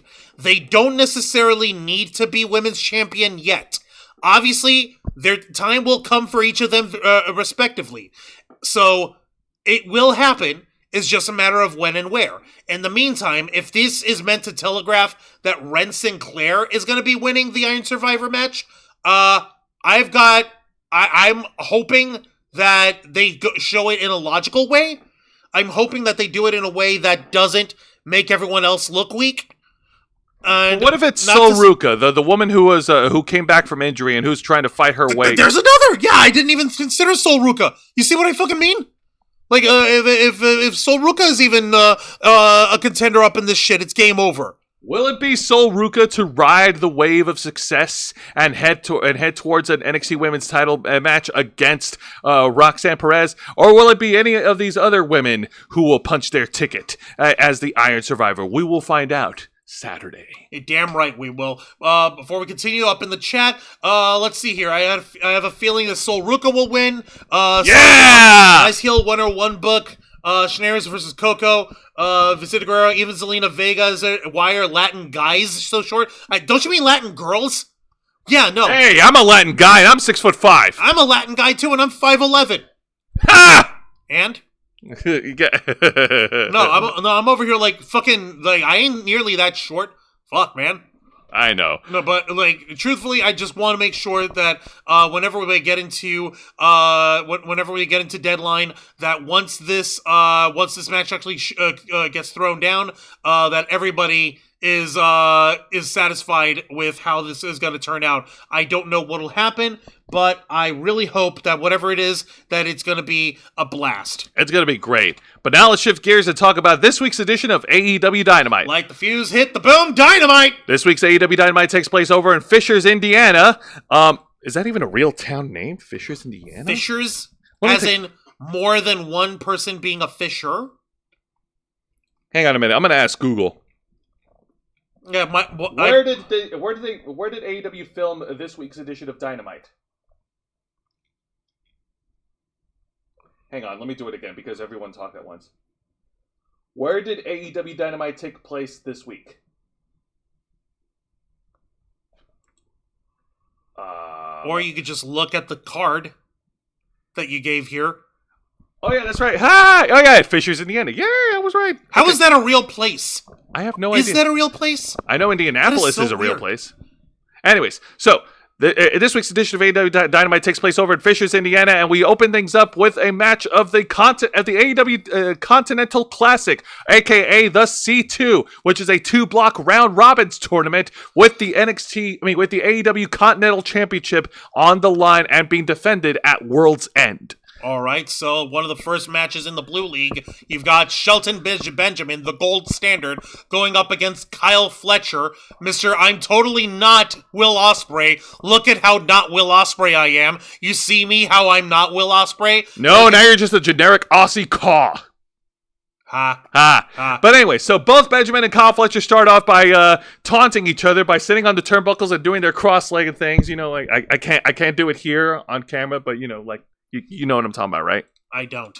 No, you don't. The Eddie Guerrero pose. Okay, say that. Fine, the Eddie Guerrero pose. The Eddie Guerrero pose or being tranquilo on the ropes or whatever. Yep. They both do the Eddie Guerrero pose, trying to taunt one another. The fans love it, and then these two square off. Shelton Benjamin and Kyle Fletcher are absolute athletes in the middle of the ring, and they complement each other very well. Despite Shelton Benjamin being up there with age, he is incredible with his in-ring athletic ability and his powerhouse moves. Kyle Fletcher, of course, was able to keep him on his toes with his high-flying ability, and of course, taking advantage whenever the situation presents itself. Shelton Benjamin later in the match, Kyle Fletcher and Shelton Benjamin tried to hit a series of kicks against each other. Fletcher hit his own super kick, but was only able to get a 2 count. Shelton Benjamin, to the fans' delight, hits a series of German suplexes onto Kyle Fletcher, just tossing him around like a rag doll. Oh no. It wasn't Suplex City. They were released German suplexes, but he did it 3 times consecutively. One by damn one. Oh, God almighty. Oh, God almighty indeed. And then what we got near the end of the match is just a series of reversals. Like both Benjamin and Fletcher tried to get one over the other with a series of near pinfalls until Kyle Fletcher, using the ring ropes as leverage, was able to steal the victory from Shelton Benjamin. Your winner, scoring 3 points for the Blue League in this year's C2, Kyle Fletcher. Really? That's how we start this shit off? Fuck you, Kyle Felchman. What the fuck, man? Kyle Felchman. That sounds like a con name for WWE Games. Oh my god. You're the one who called him an Aussie Cos or whatever. I know. Thank you for adding to the joke. Oh, that made me smile. Oh my god. But that being said, it was still a great match, and I know me and Juan, we have our disagreements about it, but I'll die on my hill when I said that last year when they introduced the C2, they gave us some really good wrestling matches in AEW. And yeah, they told a story of Eddie Kingston being the first American Triple Crown winner of last year's C2, winning the Ring of Honor World title, the New Japan Pro Wrestling Strong title, and the AEW, and being the first ever AEW Continental Champion. I hate that they didn't go anywhere with him because they made him lose his belts, but they still told a really good story. They gave us a lot of great wrestling matches from wrestlers who weren't on TV a lot. To be perfectly fair, I really wish that this stuff was listen. The Continental Classic is literally just the G1 Climax tournament from New Japan Pro Wrestling, but brought over to America. Okay, but make it matter. Make it matter with the championship, and make the actual Continental Championship itself matter. Instead of just like, oh hey, they're gonna have the belt and now they're a champion, and that's like it's the classic problem of it's not that the championship makes the man, it's the man that makes the championship. It's not the title that makes a man, it's the man that makes the title. And none of these men who have held the Continental Championship so far have made the title. Not even what's his name, Mr. Beach, whatever. Kazuchika Okada. Yeah, exactly, Okada. See, I fucking blanked out on Okada's name. Ooh. That's how bad it got. Jesus Christ. That being said, Kazuchika Okada is, of course, entered in this year's C2, and he will be defending his title during this tournament. Are you the only one calling it the C2? It's shorter. But it's not called the C2. It's unofficially called the C2. But no one calls it the C2 on TV, do they? Oh, yes, they do. Do they? Yep. It's not just a thing that you just crapped out for no good reason? Nope. You sure? 100%. So if I were to look up some fucking footage of Dynamite, I'm going to hear them call it the C2? Have fun on your research. That's not a no. Or a yes. I'm gonna say yes, it is, and you're gonna rage about it, and you're gonna get angry about it. No, I just want to know whether I'm getting my leg yanked or whatever. All right, well, let's get over to the exciting match of the night. And even though this is a squash, this told a really good story. Swerve Strickland is back, bitches, and he's going one-on-one against Max Caster. So Swerve Strickland has been out of action since losing to Bobby Lashley at Full Gear. And Max Caster is now turning heel in the Acclaimed, and he's claiming himself as the superstar of the group. And he's also taking a couple of shots at Swerve Strickland. Yeah, do you want to die? Max, do you see what Swerve Strickland has done to motherfuckers for trying him? He didn't just shit on their yard. He fucking destroyed their houses. He fucking broke into people's houses and crept up on their babies. Do you have a baby, Max Caster? You better not, because Swerve Strickland will creep up on your baby. Don't do it. Don't risk it. Choose life. What the fuck, man? Now, this wasn't entirely 100% squash, but Swerve Strickland, he definitely laid in a lot of punishment on Max Caster. Max Caster was able to get a little bit of offense while they were fighting at ringside, throwing Swerve Strickland shoulder first onto the steel steps, and when these two got back into the ring, Max Caster tried to hit a German suplex on Swerve, but Swerve Strickland no-sold that shit, yelled out a battle cry before hitting a house call onto Max Caster. Not one, not two, but 3 house calls onto Max Caster before putting him down and winning the match. Your winner, Swerve Strickland. Swerve ain't nothing to fuck with.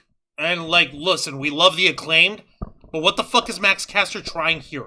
Oh no, but Swerve wasn't done. After the match, he went back into the ring, he went onto the top rope, and he did that diving stomp drop kick onto Max Caster to shut that bitch up. Ow! Statement made. Ow, shit. And, Mr. Quake, I know that you meant that it was Ridge Holland who killed the New Day. I know. We were saying, okay, what with me? We were trying to take the mistype, the typo that you put down, and we were just trying to have fun with the words on it. Don't sweat it. That being come said, at the king, you better not miss. Exactly. That being said, boom! How do you like that for a compelling story in AEW, Juan? I'm worried for Max Caster's safety now. I am now worried for his safety. Oh my god! All right, now if it ain't Swerve Strickland going batshit on him, then it's gonna be Billy Gunn and his tag partner coming up on him and fucking messing him up royally for acting like a horse's ass. Exactly. And now we're going to continue to ride this awesome momentum of awesomeness by talking about a really exciting segment that happened. And I'm going to be honest with you, if it weren't for Mina Shirakawa being involved, I would say the entire championship picture of the women's world title with Mariah May is fucking flat. It's flatter than my ass, and my ass is pretty flat, folks. Yeah, no, seriously. Listen, I was trying to say it earlier, Max Caster needs to watch his back because either Anthony Bowen or Billy Gunn are going to beat his ass. But thankfully, Jose will never have to worry about that because he has no ass to beat. Asshole. Anyway, so... You do have one of those, though. So Renee Paquette starts off by trying to interview Mariah May, and Mariah May pretty much hijacks the whole segment and and holding Renee Paquette hostage. And she goes on this talk. Seriously, Renee was even saying okay, I'm not putting up with this. I'm leaving. And Mariah's like, no, you're gonna stay because this is what you wanted here, Renee. You wanted to come to me, and you wanted to fucking whatever. I don't remember. Point is she's like, oh no, you wanted this argument. You wanted to talk. You wanted to have me on. And this is what you get. Now you're going to have to sit here and shut up and take it. Yeah, Mariah May that gets on her slow speech about how Mina Shirakawa is she shakes her tits a lot, and there comes a time where you need to stop the tits shaking because you need to start start going to work. And she also keeps saying that the women's division, the women's wrestling is dead because she's the one holding the shovel. And that was after making a reference to Thunder Rosa, who on a Collision had found a sign from the fans who said and she grabbed it and held it up saying women's wrestling is alive and well, to which like we said, Mariah May here is saying oh well, I don't think so because women's wrestling is dead and I'm the one holding the shovel. I love you, Thunder Rosa. Thunder Rosa, you deserve better. Get out of there. And then Mina Shirakawa beelines right behind Mariah May, catching her by surprise with the champagne bottle. Yeah, and Renee ran for it the moment she saw Mina Shirakawa run up with a bottle of bubbly. She gets up to Mariah May's face and she tells her, "Hit me in the face, hit me right in my face." No. Or what did she say? First, it looks like she was about, when she ran up to Mariah May, she ran up and she made sure that Mariah saw her as she was about to, actually reach up and fucking smash the thing at her face, but then stopped right there. Oh, yeah, that's true. And then handed her the bottle. Yeah, and then she says... Then she says, do it to my face. Do it to my face, and then she says, winter is coming. Make me work. You're saying that I should go to work? Make me work. Make it worthwhile. Like I said, do it, bitch. Like I said, thank goodness Mina Shirakawa is there to inject some life into the women's world title picture. Seriously, okay, titty shaking aside, yes, I'm all for fan service. At the same time, this was actually interesting because Mariah May was genuinely caught flinching over here. It looked real. No, not really. Not so much real. It's like that she caught Mariah flinching. She caught her off guard. And oh shit, Mariah May talking all this good shit, and she wasn't ready to back it up on a moment's notice like she says she is. Just Mina Shirakawa proving that Mariah May is full of hot air. You see what I mean? Oh, I see what you mean. Yeah, props to this segment. Props to Mina Shirakawa, to Mariah May, even to Renee Paquette, who's like, you know what, no, I'm not going to fucking deal with this, no. And the whole time where she was basically made to sit there and take this verbal abuse from fucking Mariah May, she was like, oh god, fucking this, she would give anything to have someone shut her up. And when Mina came up, running like a bat out of hell, Renee didn't even flinch. She's like, oh shit, I'm going to run. No. This is my exit. Get the fuck out of here. It was really good, and I'm glad for it. I'm glad for Mina Shirakawa and Mariah May. This segment rocked. Okay, one little thing. I think they could have framed this shot to be a little more unnerving, if you would, because obviously, Mina's up in Mariah's face. But if she was directly right up in Mariah's face, if bridge that space between them, and cut it in half. Have her completely invade have Mina completely invade Mariah's personal space there. And that would go to show fuck you. I know what's up. I know how to fucking wrestle. I'm a fighter too. Just because I like to have a good time and titty shake doesn't mean I don't know how to throw down. So, yeah. I'm pretty sure it's safe to say that, Mina and Mariah are cooking. Yep, they're cooking, and they're going to be facing off. And next week's TV special of AEW Dynamite, Winter is Coming. Because they don't have enough Game of Thrones references on this Warner Brothers owned programming. Exactly. Now let's get to the match of the night, and it is the annual Dynamite Dozen Battle Royal. What? Yeah, go ahead, shut off. It is the AEW Dynamite Dozen Battle Royal. Whoever, the rules are simple. The last two participants who are left in the ring, they face each other off, and whoever wins gets to challenge MJF for the Dynamite Diamond Ring, which MJF has retained in 2019, 2020, 2021, 2022, and 2023. Yeah, he's retained it for 5 years. 5 years. Okay, you have to forgive me. I forgot that's how the Dynamite Diamond Ring came into being in the first place. In the chat, real quick. Let's see. Max Caster needs to watch his mouth and his back. Triple H reference. Blunder Rosa. Not so really sure. Let's see here. The women's division is cooking in AEW and WWE. And Christmas time too. And Vicente Guerrero, Mina Shirakawa with Mariah May equals ratings. Yes, keep up the titty shaking while being great in the ring. Okay.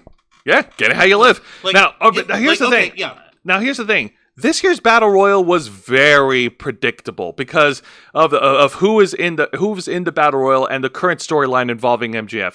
I'm going to run down the list of participants, and you tell me who's going to win, Juan. All right, there's Adam Cole, baby. Uh-huh. There's Kyle O'Reilly. Uh-huh. There's Top Flight, Dante Martin and Darius Martin. Uh-huh. Action Andretti. Uh-huh. Former NXT Cruiserweight Champion Leo Rush. Right. You've got the Butcher. Wait, he's still there? Yes. Seriously? Yeah, you've got the Butcher. You've got the Blade. You've got Evil Uno of the Dark Order. But we don't have the Bunny anymore. No, we don't have the Bunny anymore. No, what, did she retire from wrestling? Yeah, she's no longer in AEW. God damn it. Yeah, I know. I like me some Allie. God damn it. I know. We all do. We all do, Juan. You also have Brian Cage and you have Lance Archer, and I forgot who the other participants are, but yeah, going down the list of participants, you tell me who the fuck is gonna win. Adam Cole, baby. And? Kyle O'Reilly. Yeah.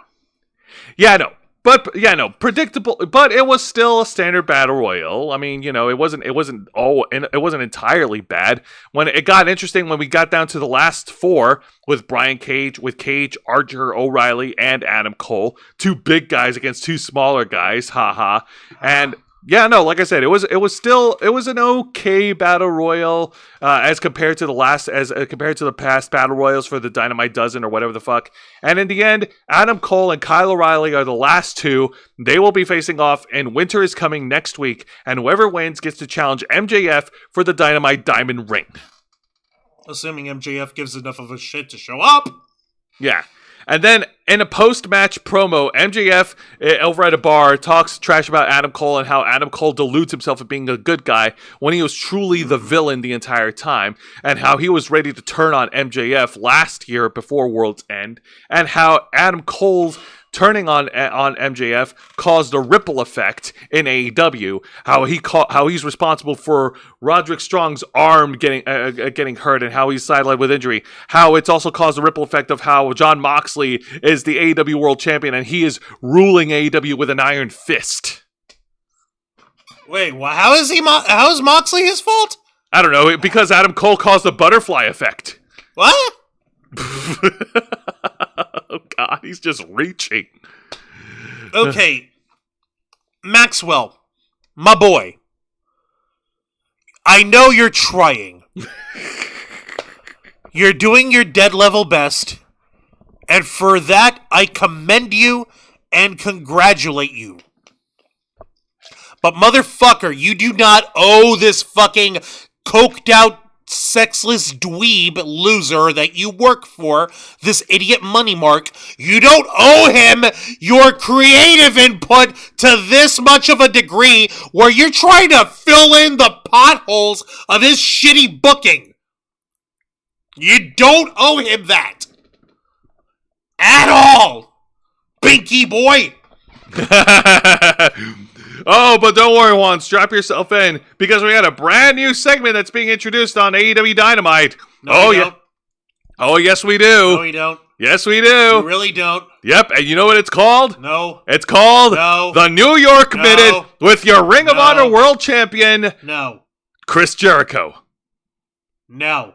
Chris Jericho. No, it's a 1.5 minute video where he talks about how he quickly talks about like promoting Ring of Honor's final battle, which is on Friday, December 20th at the Hammerstein Ballroom, as he pronounces it. And he makes fun of New York by calling New York City it Beantown, and then at one point he also calls it the Windy City and calls it the Big Easy.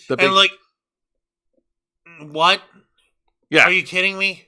Yeah, and then he also mentions that on Ring of Honor television, which is a Thursday night, he's on his talk segment TV Time. He's going to announce the challenger who will face him for the Ring of Honor World Title at Final Battle. Spoiler alert!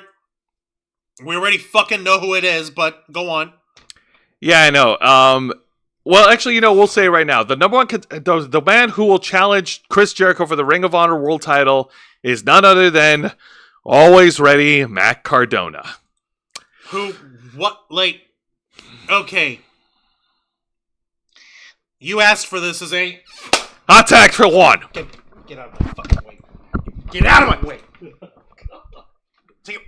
Take a fucking. No, don't be abusive. I will abuse that silly cushion all the live long day. You know what else I'll abuse? The fact that you don't know how to set up this display properly, because the first row of all of these glitch energy tubs are facing backwards.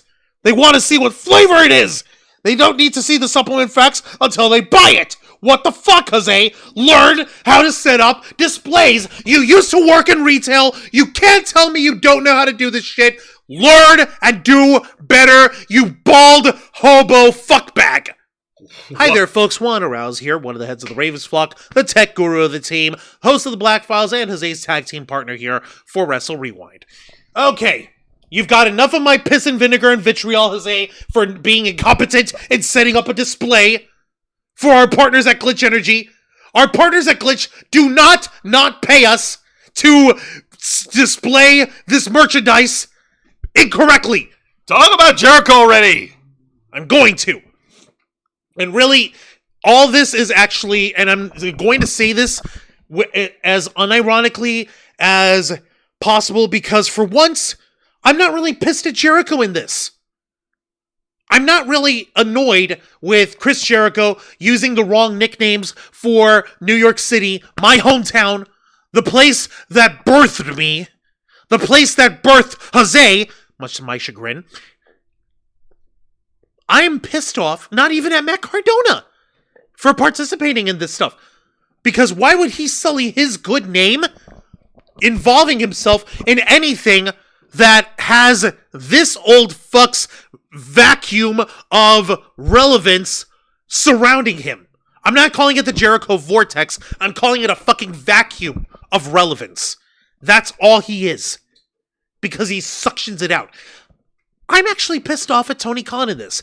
And the reason why is because the way this shit was booked was all just as a gigantic middle finger of all people to GCW, Game Changer Wrestling, and one of his own talents, Absolute Ricky Starks.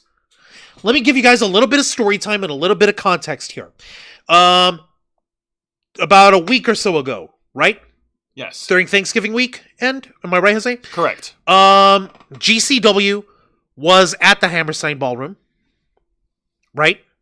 Yes. Or no, are they coming up in January? They're coming. They actually had their show booked in December. Okay, so thank you. Thank you for helping me clear that up, because I forgot if they were before or after. Okay, so what's happened is GCW is going to be at the Hammerstein Ballroom themselves. And in another major house event, which happened in a shopping mall, of all places, GCW had another match where Ricky Starks was scheduled to appear, and he showed up. He got in the ring, and he cut a promo on the reason why he hasn't been seen on air on television. And basically, he cut a promo on the idiocy that is the leadership of AEW and lack thereof, Tony Khan. This caused Ricky Starks to be pulled from all of his appearances for GCW. And what really cemented it is the fact that apparently another guy who helps run GCW, he goes by the name Effie. He's a wrestler and he has his own podcast. Had apparently made a comment on his podcast saying something along the lines of, and don't quote me 100%, because I don't remember the words specifically, saying something along the lines of, every single show that we have to do, we do it in order to survive and in order to make a profit. We're not able to run on a $40 million loss every year. And we don't have anyone who's an owner whose daddy pays him to stay away. Obviously meant to be a shot across the bow to Tony Khan and the fact that he's an idiot and the fact that he doesn't actually do anything that contributes anything of significance to the Fulham Football Club or the Jacksonville Jaguars in any way, shape, or form. So it's basically like the fact that we've got this entire match happening over here with Ring of Honor Final Battle also now having been booked at the Hammerstein Ballroom. So basically, in response to the shit, in response to Ricky Starks airing his grievances on a non-televised company that doesn't have a TV deal, that basically lives and dies on their gates for every one of their shows. And yeah, this is me fucking defending GCW of all places. The fucking doofuses with the fucking hardcore doofuses that gave us Nick Gage, the bank-addicted drug robber. Yeah, go fucking figure. I'm pulling for these guys. I thought you're from Florida. I was born and raised in New York. Jose and I live in Florida. We moved to Florida just as we were preteens. That's not the point, but we were still New Yorkers. So, putting it simply, Ricky Starks cut a promo in GCW. Effie from GCW cut a promo on Tony Khan on his own podcast. And as a result of this, Tony Khan pulled Ricky Starks from all his future GCW bookings. And as a way of trying to excuse it all, it's like, oh no, I'm doing that with a lot of AEW talents. Which is funny because he didn't do that with Jon Moxley and Marina Shafir who showed up. So, yeah, we can see through your bullshit.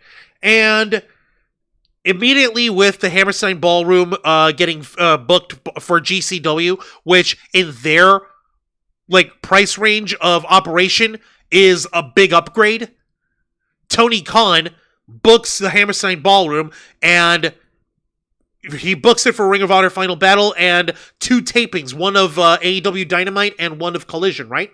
Or Rampage, which one is it? Wait, repeat the question? No, Jose, the other tapings that are going to be happening at the ballroom.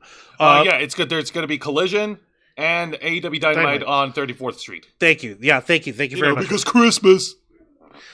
Point is, Tony Khan did all this shit just to spite GCW and to spite his own talent, Ricky Starks. And to top it all off, one of the guys that basically came in this whole issue with Ricky Starks not being able to make his appearances for GCW anymore was Matt Cardona, who is independent. And so, who is he to say no to a paycheck from the biggest money mark on the fucking planet, Tony Khan? So sure, he'll show up in Ring of Honor. Sure, he'll show up and wrestle Chris Jericho and likely do a job for Chris Jericho in a Ring of Honor World Title match. Because for him, it's a paycheck. I ain't even hating on Matt Cardona. Yeah, it feels a little like really he's taking advantage of a shitty situation, but he's not really at fault in any of this shit. He's trying to make a living on his own. And who's he to say no to, like I said, who's he to say no to a paycheck from the biggest idiot money mark in the history of pro wrestling? Point is, Tony Khan is a fucking idiot because now, he has to find a way to fill the Hammerstein Ballroom without him looking like an idiot. They've been struggling to fill arenas for ages now. I saw a map of an upcoming AEW show where they literally have, you know how you have the arena set up and you have on one far end you have the stage and you have all the seating over here? Yes. No. They took that shit and they cut the actual arena seating in half. So half of the entirety of this arena was cut and no sales, no seating available for it because the stage is set up pretty much in the middle of the ring, rather in the middle of the arena floor, and the ring is set up in the far end. That way you can have the 3 sides of the arena, of that half of the arena, in order to get tickets. And guess fucking what? Guess, Jose. Even with them cutting off half of the entire fucking building, guess. It still wasn't enough. It's still not enough! They still have seats available! The entirety of one fucking side of the arena is still dead empty! That's a fucking nightmare for them. So now he's going to New York City, one of the biggest markets on the planet. He's going to the Hammerstein Ballroom, a venue that has a lot of venerated history for the world of professional wrestling. And he's got 3 shows that he's taping there. One of them is live. 2 of them are going to be taped, apparently. And now he's putting himself in this position where if he can't fill the Hammerstein Ballroom, he is fucked. Permanently. The Hammerstein Ballroom, at most, seats approximately, 1,800 people? Or is it 1,600? Remind me. Hang on a minute. Let me go ahead and I can easily get that answer, but keep going. You also forget one more thing, Juan. Okay. Tony Khan's also doing this despite WWE because they kicked their ass in the Tuesday Night War when they with ECW. With ECW at the 2300 arena. Maybe he's doing it for that, and that might just be coincidental. I'm not even sure of that much, but one thing is for certain: now all eyes are on Tony Khan. And if he can't fucking get that to work, let me take a look over here. Hammerstein Ballroom in New York City has a seating capacity of up to 2,200 people, depending on the event configuration. Theater style, up to 2,200. Seated dinner, up to 1,000. Reception, up to 2,500. Yeah. So draw your conclusion with those numbers. If he can't make that look good, he's finished. There will be no hiding it. No one can fucking deny it. And truthfully, Jericho doing this shit wasn't even the thing that pissed me off. It's the fact that all of this is being done at the direction of Tony Khan. Mr. Oh, I'm the biggest fan and I'm here for the fans. I'm here for the wrestlers. I'm going to build an environment for wrestlers. Ricky Starks being held hostage under his own contract. Tony Khan had basically taken the additional year option because Ricky Starks' contract was about to expire, and Tony Khan, just to spite him, went ahead and took an additional year option and added on the dates where he had been injured and added on any other dates that he's got on top of this guy's ass, all to spite Ricky Starks and not use him on television, not promote him, not let him work anywhere else. Yeah, he'll still make money, but what the fuck is the point of making that money if he's not doing his craft? Tony Khan is a fucking loser. He is a coward. He is a little-brained, shrimp-dick, sexless, coked-out dweeb of a man. All because he can't let shit go? All because what? Ricky Starks showed up with Cody Rhodes at, what was it, the Royal Rumble? At WrestleMania. At WrestleMania, yeah. It was just seating in the stadium. He wasn't in the ring. He wasn't on camera. He was at the Skybox with Dustin. Exactly. So are we gonna shit on Dustin Rhodes now? Are you gonna fucking fire him too? Actually, Dustin Rhodes already wrapped up his time in AEW. He's gone. No, he's still wrestling for AEW without a contract, though. Oh, okay. Well, hang on a minute.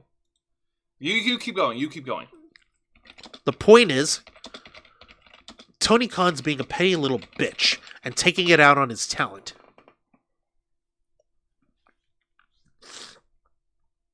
And he can't fucking let any of this shit go. So why the fuck should I ever respect this guy? Why the fuck should I ever treat him seriously or literally when his actions speak louder than whatever words he might be dribbling out of his fucking mouth? Anyone who actually genuinely has any kind of respect for Tony Khan, as far as how he handles his business, needs to wake up and smell the cocaine lines. Tony Khan's a fucking asshole. And Tony Khan does not deserve anyone's respect or adoration. Fuck you, Tony. You want me to shut up? Pay me. Tag back in. Here's your fucking cushion. Yeah. Hey, now let me fix this. Yeah, you fix your ass, your ass cushion there. But yeah, ass. I'm up there with Juan. Like, way to burn your bridges, Tony Khan. What's next? You're gonna burn your bridge with New Japan Pro Wrestling somehow? That's gonna be a big. What do you think he's already done? Kota Ibushi, fucking wrestling with a staph infection. You heard what I said with Okada. I legitimately, I actually, not as a joke, blanked on Okada's name. Any fucking talent, any fucking person that Tony Khan fucking grabs from New Japan Pro Wrestling, he fucking drains the life out of them, he fucking drains the relevance out of that person, and he fucking shoehorns them into playing the roles that he wants them to play rather than actually treating them like professionals. Because he's being unprofessional. He's not, like, he doesn't know shit about pro wrestling. No, he claims that he's a big fan of pro wrestling and he's got the biggest mind for pro wrestling and all that shit. No, that's not it. He doesn't have the mind for business. He doesn't have the mind for treating people with any kind of respect. The first time anyone gave him pushback was when CM Punk shouted in his face that this place is a joke. You're a fucking clown. I fucking quit. And that's traumatized Tony Khan so badly that he doubled down on his stupid ass behavior. Oh, speaking of which, I got to talk to you about later about the stuff I sent you of Ryan Nemeth, who's right now in a legal battle with the HR department of AEW. Because Ryan Nemeth, apparently, he was goaded, or he was, coerced. Coerced into fucking, cutting a bullshit promo about Punk back in the day. And he got punished for it by AEW.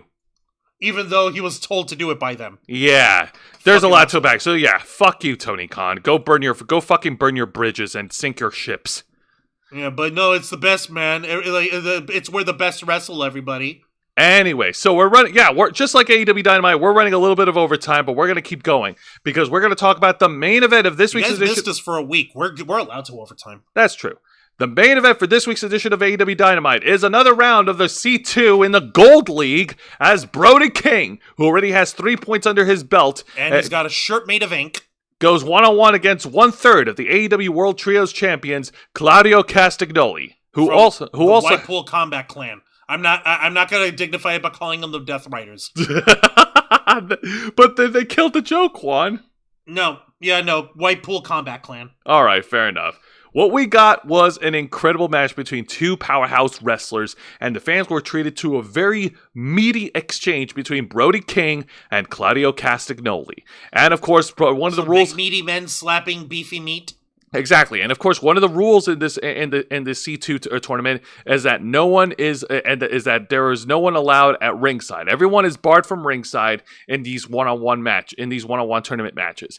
Claudio Castagnoli and Brody King, these guys are fucking amazing. The story is that Claudio Castagnoli is trying to work over the injured hand for Brody King, in which Brody King sustained the injury against Darby Allin last week on Dynamite. And he's been using that to his advantage. Brody King, of course, was able to fight back against Claudio Castagnoli.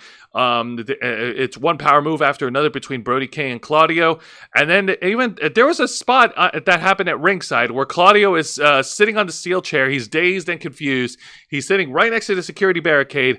Brody King, he tries to go for I think it was a running cannonball senton, but Claudio ducks out of the way. Brody misses. Hits the damn barricade. Ouch. Ow. And Claudio rolls back into the ring and tries to collect himself and trying to get a count-out victory, but Brody King was able to rally back and he was able to get back into the ring to keep fighting the good fight. God damn. Yeah, no. Claudio tries to go for his lariat clothesline that he's been using lately as his finishing move. Brody King was able to duck out of the way, and in the final seconds of the match, Brody King and Claudio grabbed the referee. And with the referee, being distracted by Claudio using a back kick, takes Brody King to Dick Kick City before finally putting him down with the neutralizer to pin and win. Your winner, and now holds 6 points in the tournament for the Gold League, Claudio Castagnoli. So at this point in the tournament, in the Gold League bracket, Claudio is leading with 6 points. All right. Do we have a scorecard here? No, we don't have a scorecard. No, we don't have a scorecard. But we should have the scorecard. Yeah, no, that's my bad. No, it's okay. It's not your fault. These guys just don't make their media very accessible. Fucking idiot, Tony. Yeah, I know.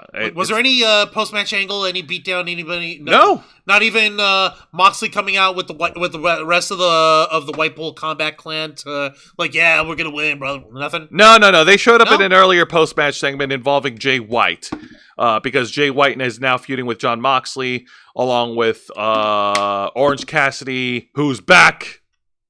Because reasons. And no, they poured bleach on his face. He's dead. Orange Cassidy had bleach all over his eyeballs. Or some weird chemical. That stuff is fatal. That means you die. No. Do they not see? Look, Matt Murdock had chemicals in his eyes. If nothing else, Orange Cassidy ought to be blind, but should get superpowers now. But we can't even have that. No, we can't. We can't have Daredevil?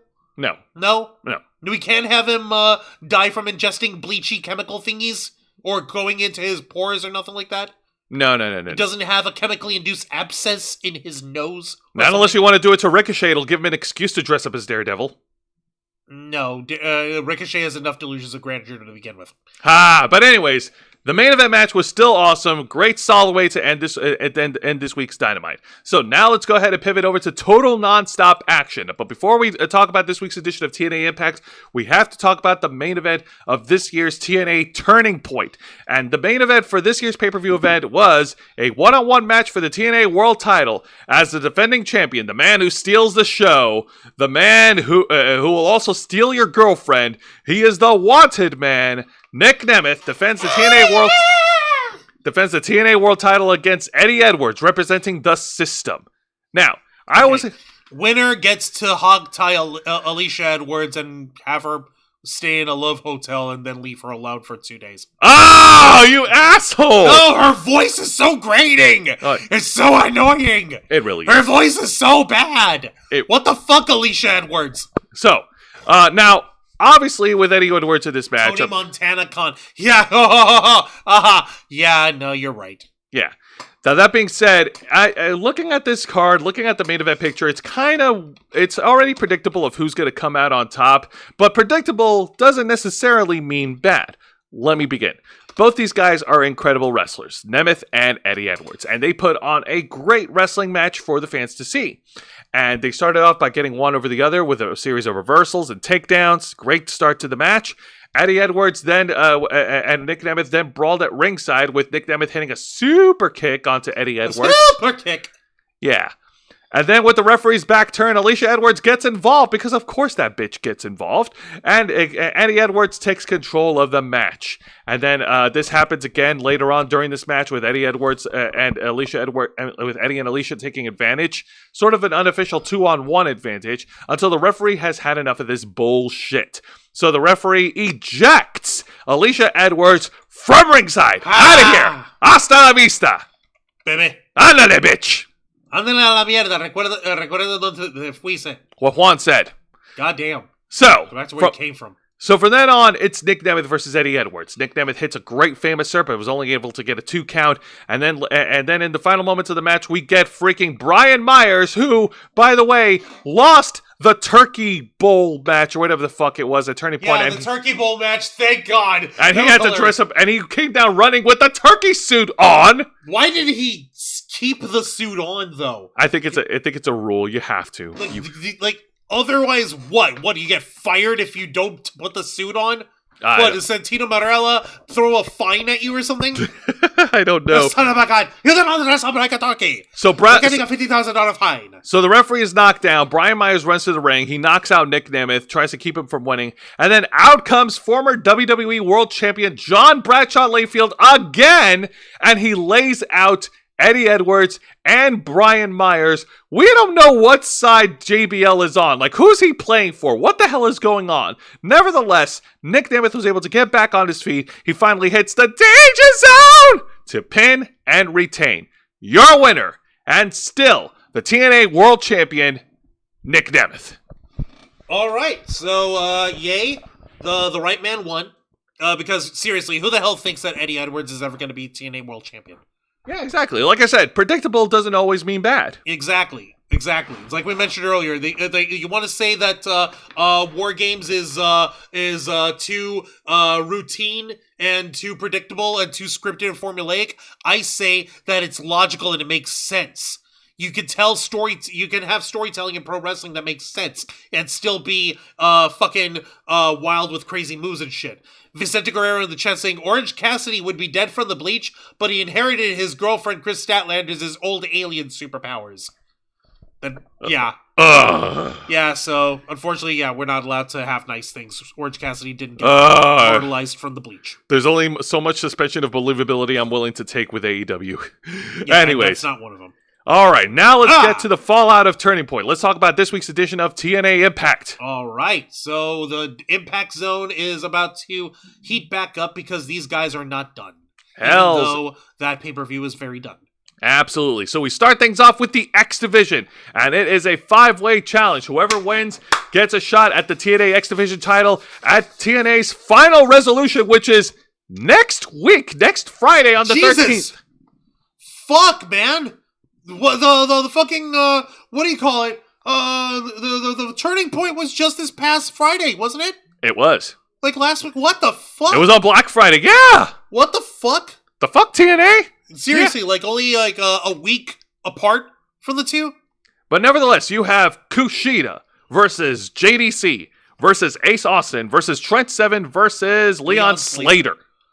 Yeah. Okay. All right. Let's see how this shit rolls out. Like, I just realized how nonplussed JDC looks even in his headshot here. Like, man, I really hate having my photo taken. Just like how he really hates pro wrestling. Anyways. Okay, I guess props for a fucking Stain character. I don't fucking know. It's fine. All right, go on. All right, so that being said, I actually was in the middle of work and getting the show set up while I was trying my best to watch the beginning of TNA Impact. I did see a couple of highlights, and there was a lot of cool moments in this X Division match. Leon Slater got a chance to shine here with his high-flying abilities, and Trent Seven also got his chance to shine. He had a couple of strikes onto Leon Slater, and even did this one move that I like when he fakes out a chop and then catches him a surprise with the DDT, bitch, but was only able to get a 2 count. Kushida got some incredible wrestling in there. He was able to lock in the arm lock submission hold a couple times onto Ace Austin to try to force a tap out. And after some more incredible back and forth action between all 5 participants, Kushida at the end, he actually hoists up JDC and hits a small package like Brainbuster Driver to pin and win. Your winner and challenging Moose for the TNA X Division title, Kushida, the Time Splitter. All right. I got no issues with this at all. All right, so, yeah. Please come back to WWE. We miss you, please. We miss you, Kushida. The Motor City Machine Guns need you. Bring Austin with you and bring out in Chris Bay. They'll take the medical bills. We'll bring the entirety of Bullet Club to WWE. Whoa. I was just wanting Kushida. I want Bullet Club. I want the ABC up in this bitch. Think about it, Zay. You have Kushida come back, and you have him come up with the Motor City Machine Guns. You got the Time Machine back. Boom. You've got Ace Austin and Chris Bay. Have them team up with the Good Brothers. You know, Carl Anderson, Carl the Machine Gun Anderson, and Luke Gallows. Bullet Club. Boom. Fuck yeah. Fucking AJ Styles being a fucking prick and everything, all up in this shit, and you've got these Bullet Club motherfuckers. Boom! More Bullet Club for life! Boom! Tell me when I'm wrong! Yeah, but you want a gut TNA? No, I want more Bullet Club! I want more Bullet Club! Okay. Loud! Alright, well, that being said, kudos to Kushida, and I'm sure he's gonna... kudos for Kushida. I'm sure you can't say that 5 times fast. No. And Kushida will definitely have an awesome match with Moose. So let's go ahead and keep the ball rolling, because now we're going to get to the exciting match of the night, and this is a tag match, player! Holla! And this match is for the TNA World Tag Team titles, and it is I guess you could say it's a rematch from their last encounter, as Matt and Jeff, the Hardys, defend against Eddie Edwards and Brian Myers of the System. All right, so Eddie Edwards, he's not going to go up against Nick Nemeth anymore. Now he's trying to team up against the Hardys with the most professional wrestler, Brian Myers. Yep. All right, let's see the System get their shit on. The System are on a warpath. They're trying to regain the tag golds from the Hardys that they lost back over on back at Bound for Glory, and that was 2 shows ago. That was 2 shows ago. Neat. Pay-per-views ago, yeah. Yep, back in October. So we start things off. Matt Hardy starts things off, and both Eddie Edwards and Brian Myers work over the leg of Matt Hardy, trying to keep him grounded. It's a 2-on-1 situation, trying to keep him away from Jeff as far as possible. Also, a very interesting colored choice for the Hardy Boys. They're wearing white, and I'm thinking to myself, at some point, somebody's gonna bleed. Otherwise, why are you wearing all white? Right? What is that about? Well, Jeff Hardy, he had his makeup jobs over here, but he looked like his face was painted in the style of Captain America's shield. not his circular shield, but the original shield. You know, with the that looks like a like the police badge shield. It's so weird. That was so weird. Hey, listen, man. It was cool when Sting did it back in his surfer years at WCW, but no, you can't replicate that, Jeff. Okay. Yeah, no, sorry, Jeff. But that being said, yeah, Matt Hardy, he is hurting. His right leg is worked over by the system. Matt Hardy was able to fight back for a little while. He was able to fight off the 2-on-1 assault, and eventually he gets the hot tag onto Jeff Hardy, and Jeff Hardy wails on all the members of the system. That's right. And Jeff Hardy and Matt Hardy have some great exchanges over here. We get a great side effect from Matt Hardy, and then Matt Hardy eventually hits a twist of fate, and then the action spills over at ringside, where the Hardy Boys try to grab a table from or under the ring. They were feeling Woody. They were feeling Woody, man. But then Eddie Edwards and Brian Myers stopped them in their tracks, and both these guys are fighting over the table. Boom. And then Alicia Edwards, that bitch, grabs a kendo stick and wails on the Hardys, getting the system disqualified. Yeah, she got them disqualified from the match, but that didn't. And of course, the Hardys retained the tag team gold, but that didn't mean that the system was done with them. Hell no. In a later announcement from Santino Marella, the Hardys will face the system in a tables, ladders, and chairs match. No. Oh. It was just a tables match. In a tables match at Final Resolution. Wow, I almost went the system. So yeah. I almost went WWE for a second. You almost went, yeah. No, brother, you've got they got some copyrights on this stuff, brother. Yeah, that doesn't work for me, pal. All right. But now let's get over and shift gears over to the exciting segment of the night, because we finally hear from the TNA World Champion, Nick Nemeth. Yeah! Okay, what is the lover boy doing? All right, he's backstage right now. He talked about defending his world title against Eddie Edwards over at Turning Point, how that was awesome. And he pretty much, it was pretty much a standard babyface promo. He's a defending champion. He's going to defend his title against all comers. No one can take him on. He's a fighting champion. He'll take on all challengers. But then he was interrupted by AJ Francis and Casey Navarro of Top Flight, First Class. Same diff. Yeah, no. Okay, so here's the thing. AJ Francis had actually been getting some fucking serious wins in his singles matches as of late. We just hadn't noticed or decided to try to report on it because, god damn it, the man can't talk to save his life. But he did bring up the point of he was one of the few guys to defeat Nick Nemeth back just a few short months ago. So it goes without saying that he does have enough of a claim that he can challenge for the TNA World Championship. To which Nick Nemeth replied by simply saying, "Hey man, anytime, any place." To which AJ Francis said, "Yeah, sure. How about next week at Final Resolution?" Yeah. And conveniently, Santino Marella came in and said, "Yeah, okay, I'll book that." Yeah, and then AJ Francis walks off and then calls Nick Nemeth a kid. I'm like, dude, he's likely older than you. Oh, yeah, hold on. No, hang on. Nick Nemeth, age, yeah, okay. Let's see here. He's like, what, 42? Okay, Nick Nemeth is 44 years old, whereas AJ Francis is, let's see here. How old is AJ Francis? 34 years old. Boy!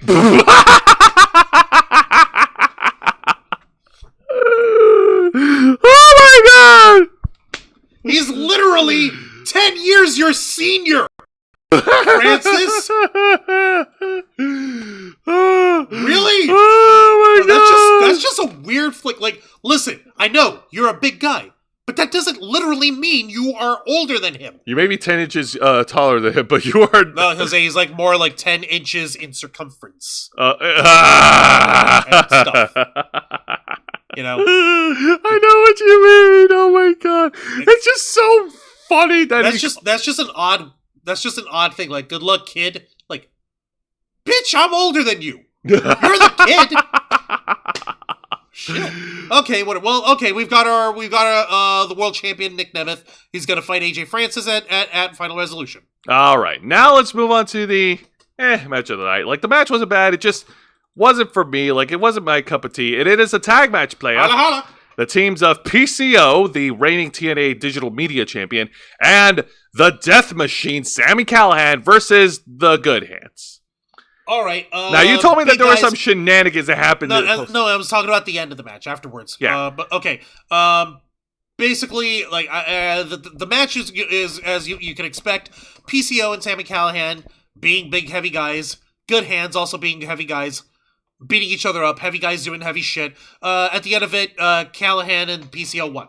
Yeah, the good hands got their asses handed. Okay. But the thing was, at the end of the match, after the match ended, there was a weird video that came up on the stage, and it gave the number 23. And it was very weird, and it was very spooky. It was so odd that it got PCO trembling. It's like, 23! 23! Blah, blah, blah. What, are we trying to recreate the whole thing with Kane and May 19th? No. Stop it. I was talking about See No Evil. Stop it. Okay. And apparently, they're gonna have themselves another match of Final Resolution after this match threw down, and they're gonna see who was doing the number 23 at them and why it's so freaky. And also, Vicente, Joe Hendry for champion. You're right, Mr. Quake. Vicente saying will not happen, but I would for sure want to watch Ryan Nemeth versus CM Punk in a shoot. Not sure who wins, but it could be fun. CM Punk. Yeah. No disrespect to Hollywood Hunk. But that being said, yeah, no, I'm sorry. When you say the number 23, I'm just thinking, what, that suspense/horror movie with Jim Carrey? Right? Yeah, no, that's what I was like. Hold on, yeah. I was wondering. Is that what this is referring to? Is it referring to this? Is it referring to this obscure little movie called The Number 23? Is that what this is about? Is that what this is about at all? Hang on, let me fix this over here. I said fix. Get larger. Fuck you. The okay, numbers here. Like this movie. That is Okay, so weird. This was a really creepy, weird movie called The Number 23. It came out in 2007. It starred Jim Carrey. And it was really odd. And it was directed by Joel Schumacher. Okay, I'm not going to get into it, but is that what this was referring to? I don't know. I hope not. No, it's not that the movie was bad, it just wasn't all that great. It's got a 7% rating on Rotten Tomatoes, apparently. Ah! Yikes. Okay, alright, well, let's go ahead and move on to the, this segment was more silly and kind of also underwhelming, and it is a backstage segment featuring the TNA Knockouts World Tag Champions, Spitfire. Yeah, you did send me that, but I forgot to get it. Give me a second. No, it's fine. I'll talk about it. Yeah, they were cutting a backstage promo on another pair of knockouts. I forgot who they were talking about because I got lost in Jody Threat's freaking rambling, and she was making animal noises, calling one of them making like chirping noises, like and I'm trying to figure out like what the fuck are you saying? What the fuck? Are you sure that I even want to fucking bring this up, Jose? I don't even know what she's talking about. And Danny Luna is trying to be the the voice of wisdom here, the voice of common sense, to try to keep her grounded, try to help keep her composure. And Jody Threat just keeps going on with her silly, like, what is she doing? I'm actually trying to get this shit pulled up. I apologize. I forgot to pull it up. Point is, Jody Threat is chirping weirdly. Danny Luna's trying to make it make sense. Okay. Yeah, pretty much. Whew. God almighty. I know. We're running long, Jose. I apologize. I know. All right. This is your fault. This is your show. Hey. All right. You know what? Don't even bother with the images because we're already, like, wrapping things up. So let's go ahead and... I'm waiting for this to unfreeze. There we go. Hey, it's all right. So now let's get to the main event of this week's edition of TNA Impact, and this is an 8-man tag team match. Holla, holla, holla, holla, holla, holla, holla. Jesus fuck. The teams of the Northern Armory, led by Josh Alexander and Frankie Kazarian, versus the team of Mike Santana, Steve Macklin, Eric Young, and Jonathan Gresham. Okay, Eric Young came out in a Dr. Doom mask. I love it. What the fuck is that about? Like, okay, I know Jonathan Gresham has his weird octopus thing going on, has his tentacle mask on, and that's freaky, but what the fuck? I don't need two weirdos in a mask. An octopus, a Doctor Doom cosplayer, a soldier, and a Latino thug walk into a... I got it. There's a joke in there somewhere, but I just have the brain cells to write it. I'm sorry. Yeah, I know. All right. And yes, this was an 8-man tag team match. Lots of bodies in the ring with, of course, Joe Hendry on commentary. Yay! Yay! You said his name. You said the name, and he appears. Of course. Yay! Yay, indeed. Yay! We're allowed to have nice things. Say his name and he appears. I believe in Joe Hendry. I believe in Joe Hendry. That's right. In this main event 8-man tag team match, Joe Hendry joins the commentary team along with Tom Hennepin and Matthew Raywalt. And Joe Hendry is still wanting to gun for the TNA World Title, and he came out victorious in the turkey match at Turning Point, which I thought was a real disservice and an injustice to Joe Hendry. But what do I know? I'm just a fan. But anyways, getting back to the 8-man tag team match. There's a lot of spots to be called upon here, man. I'm not gonna kidding. That's a lot of there was a lot of shit that happened during this match. Of course, Josh Alexander and the Northern Armory, they played a hand in this, using their teamwork advantage to try and work over Eric Young. Why are they working Eric Young? Because fuck Eric Young, I guess. Because how dare he dresses up as Doctor Doom? But anyways, you know what?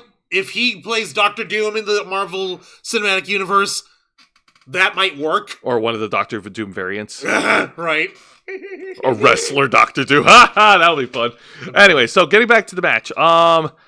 There's a lot of action that happened here. Of course, the heels were able to gain control in the middle of the match as they went into commercial break, as they went to picture-in-picture, and then when they got back, Mike Santana was a ball of fire, and so was Steve Macklin. They all got into the ring. Jonathan Gresham was able to get a lot of good wrestling spots. Was able to get some wrestling in with Josh Alexander, which I thought was really nice. These two are natural in-ring technicians, wouldn't you say? Yeah, of course. Of course. But in the final seconds of the match, we didn't get any technical finish here. We got a dirty bullshit finish because with the referee's back turned, Frankie Kazarian brings in the Call Your Shot trophy, and Josh Alexander uses it as the weapon. Yes, he did. He used it as a weapon and clocks Eric Young over the head with it, and he pins and wins for his team. Your winners, the Northern Armory and Frankie Kazarian. Trust me, the match is much better than how I'm talking about it, and it's really good. Jose's just dragging because he's been awake a little longer than he's used to. And we're running a little longer than we're used to for him. But, yeah, but you know what? The match was really super fun. I strongly recommend you guys take a look at it. In the chat, Vicente's over here saying, number 23 on TNA video wall. Jim Carrey coming to TNA confirmed. I really like that movie. Great acting by Jim as a fucking semi-psycho obsessing over that number. It was a cool movie. It was a cool idea. It just didn't catch on in the box office, and that's a bit of a shame because, truthfully, Jim Carrey can act the fuck out of anyone's roles that he gives them, that they give him. And Vicente also saying, I could get lost just looking at Jodie Threat's red-headed beauty. Yeah, I don't blame you. All right, and that about does it. Juan, ring the bell. Don't mind if I do. All right, so final thoughts on this week. So, TNA Impact was a pretty good match with the falling out from Turning Point. They had a good opening match with the X Division match, a great 8-man tag match for the main event. Everything else in between was also pretty solid. I especially enjoyed the, even though the tag match wasn't really like one of my favorites, it was still fun to watch. Of course, Sami Callihan and PCO getting away with their victories. Of course, the Hardy Boys and their tag match was also pretty solid. If it wasn't for the Hardy Boys tag match, I would have had Jordynne Grace versus Tasha Steelz as my exciting match of the night because which was crazy because you've got the Juggernaut, Jordynne Grace, but you got the Hardys. I know. I know it's tough. But anyways, now this week's edition of AEW Dynamite, Jericho promo notwithstanding, this show was actually pretty good. The Continental Classic is picking up a lot of steam right now with their opening match and their main event. Claudio Castagnoli and Kyle Fletcher both getting wins consecutively. That was really cool. Everything else in between was also solid. Swerve Strickland getting a squash match against fucking Max Caster really sends out a really strong message. So what's the message? Max Caster, don't be an idiot, or Swerve Strickland, why are you still behaving like a bad guy? Well, don't fuck with Swerve Strickland, or he'll murder your ass, or he'll harass your baby in their crib. Well, that too. Well, then again, Swerve Strickland has had bad shit happening right back at him. Fucking, he's had his childhood house burnt at him, burnt down, and stuff. And there was no police report, and there was nothing happening there. So yeah, I guess that doesn't matter either. Anyways, the Mina Shirakawa and Mariah May segment, that was fucking fun to watch. I loved it, and I believed it, and it was amazing.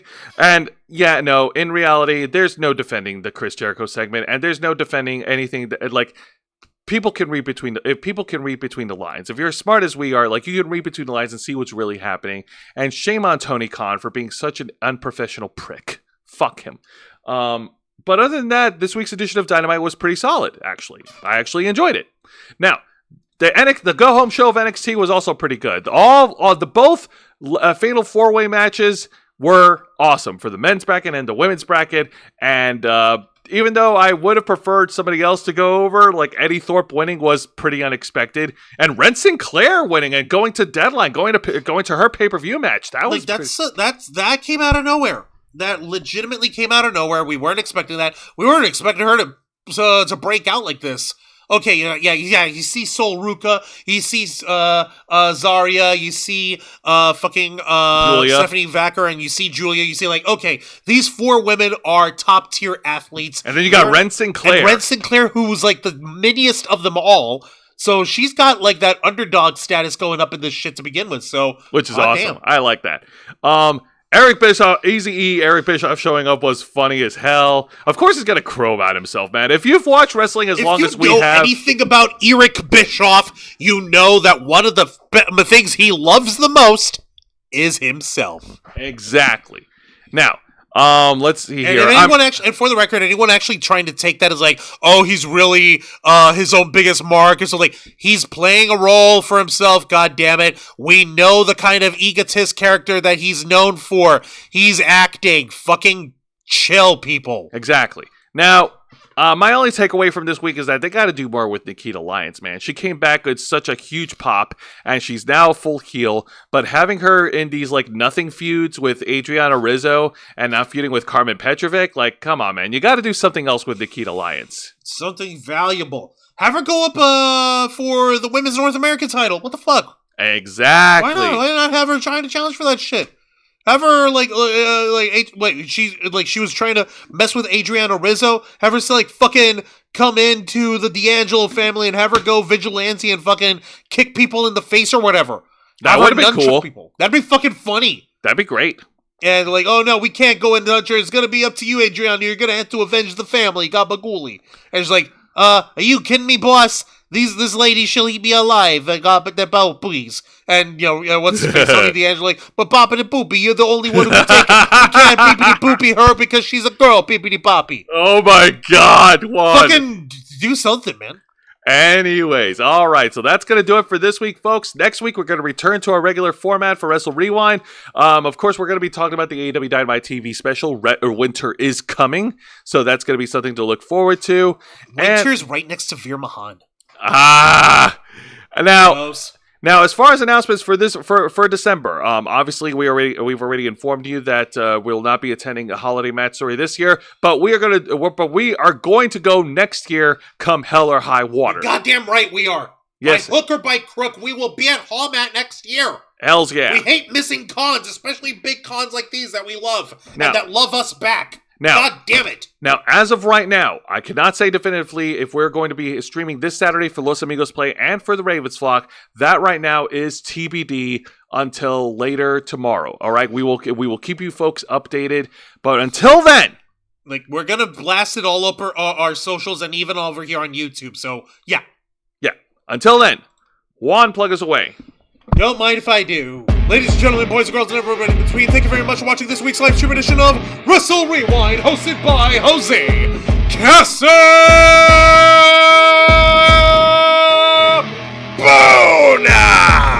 As he reviews for you the best and the worst of three of the most exciting professional wrestling programs in North America today: WWE's NXT, AEW Dynamite, and TNA Impact. Step into the ring every Thursday night at 10 p.m. Eastern, simulcasting on YouTube and Kick. Hit the subscribe and the follow button, ring the notification bell, stay up to date on all of our content. Become an inner flocker by hitting the join button. Until next time, continue to follow us on Facebook.com/TheRavensFlock, Twitter.com/RavensFlock13, Instagram.com/TheRavensFlockOnline, Kick.com/TheRavensFlock, and of course, remember to hit the subscribe button and ring that tiny little notification bell right here on our flagship platform, YouTube.com/TheRavensFlock, humble home of the Black Files, Los Amigos Play, Wrestle Rewind, and The Ravensflock. All right, folks, thank you very much for tuning in to another exciting edition of Wrestle Rewind. For Mr. Juan Arouse, I'm Jose Casabona, and this is Wrestling.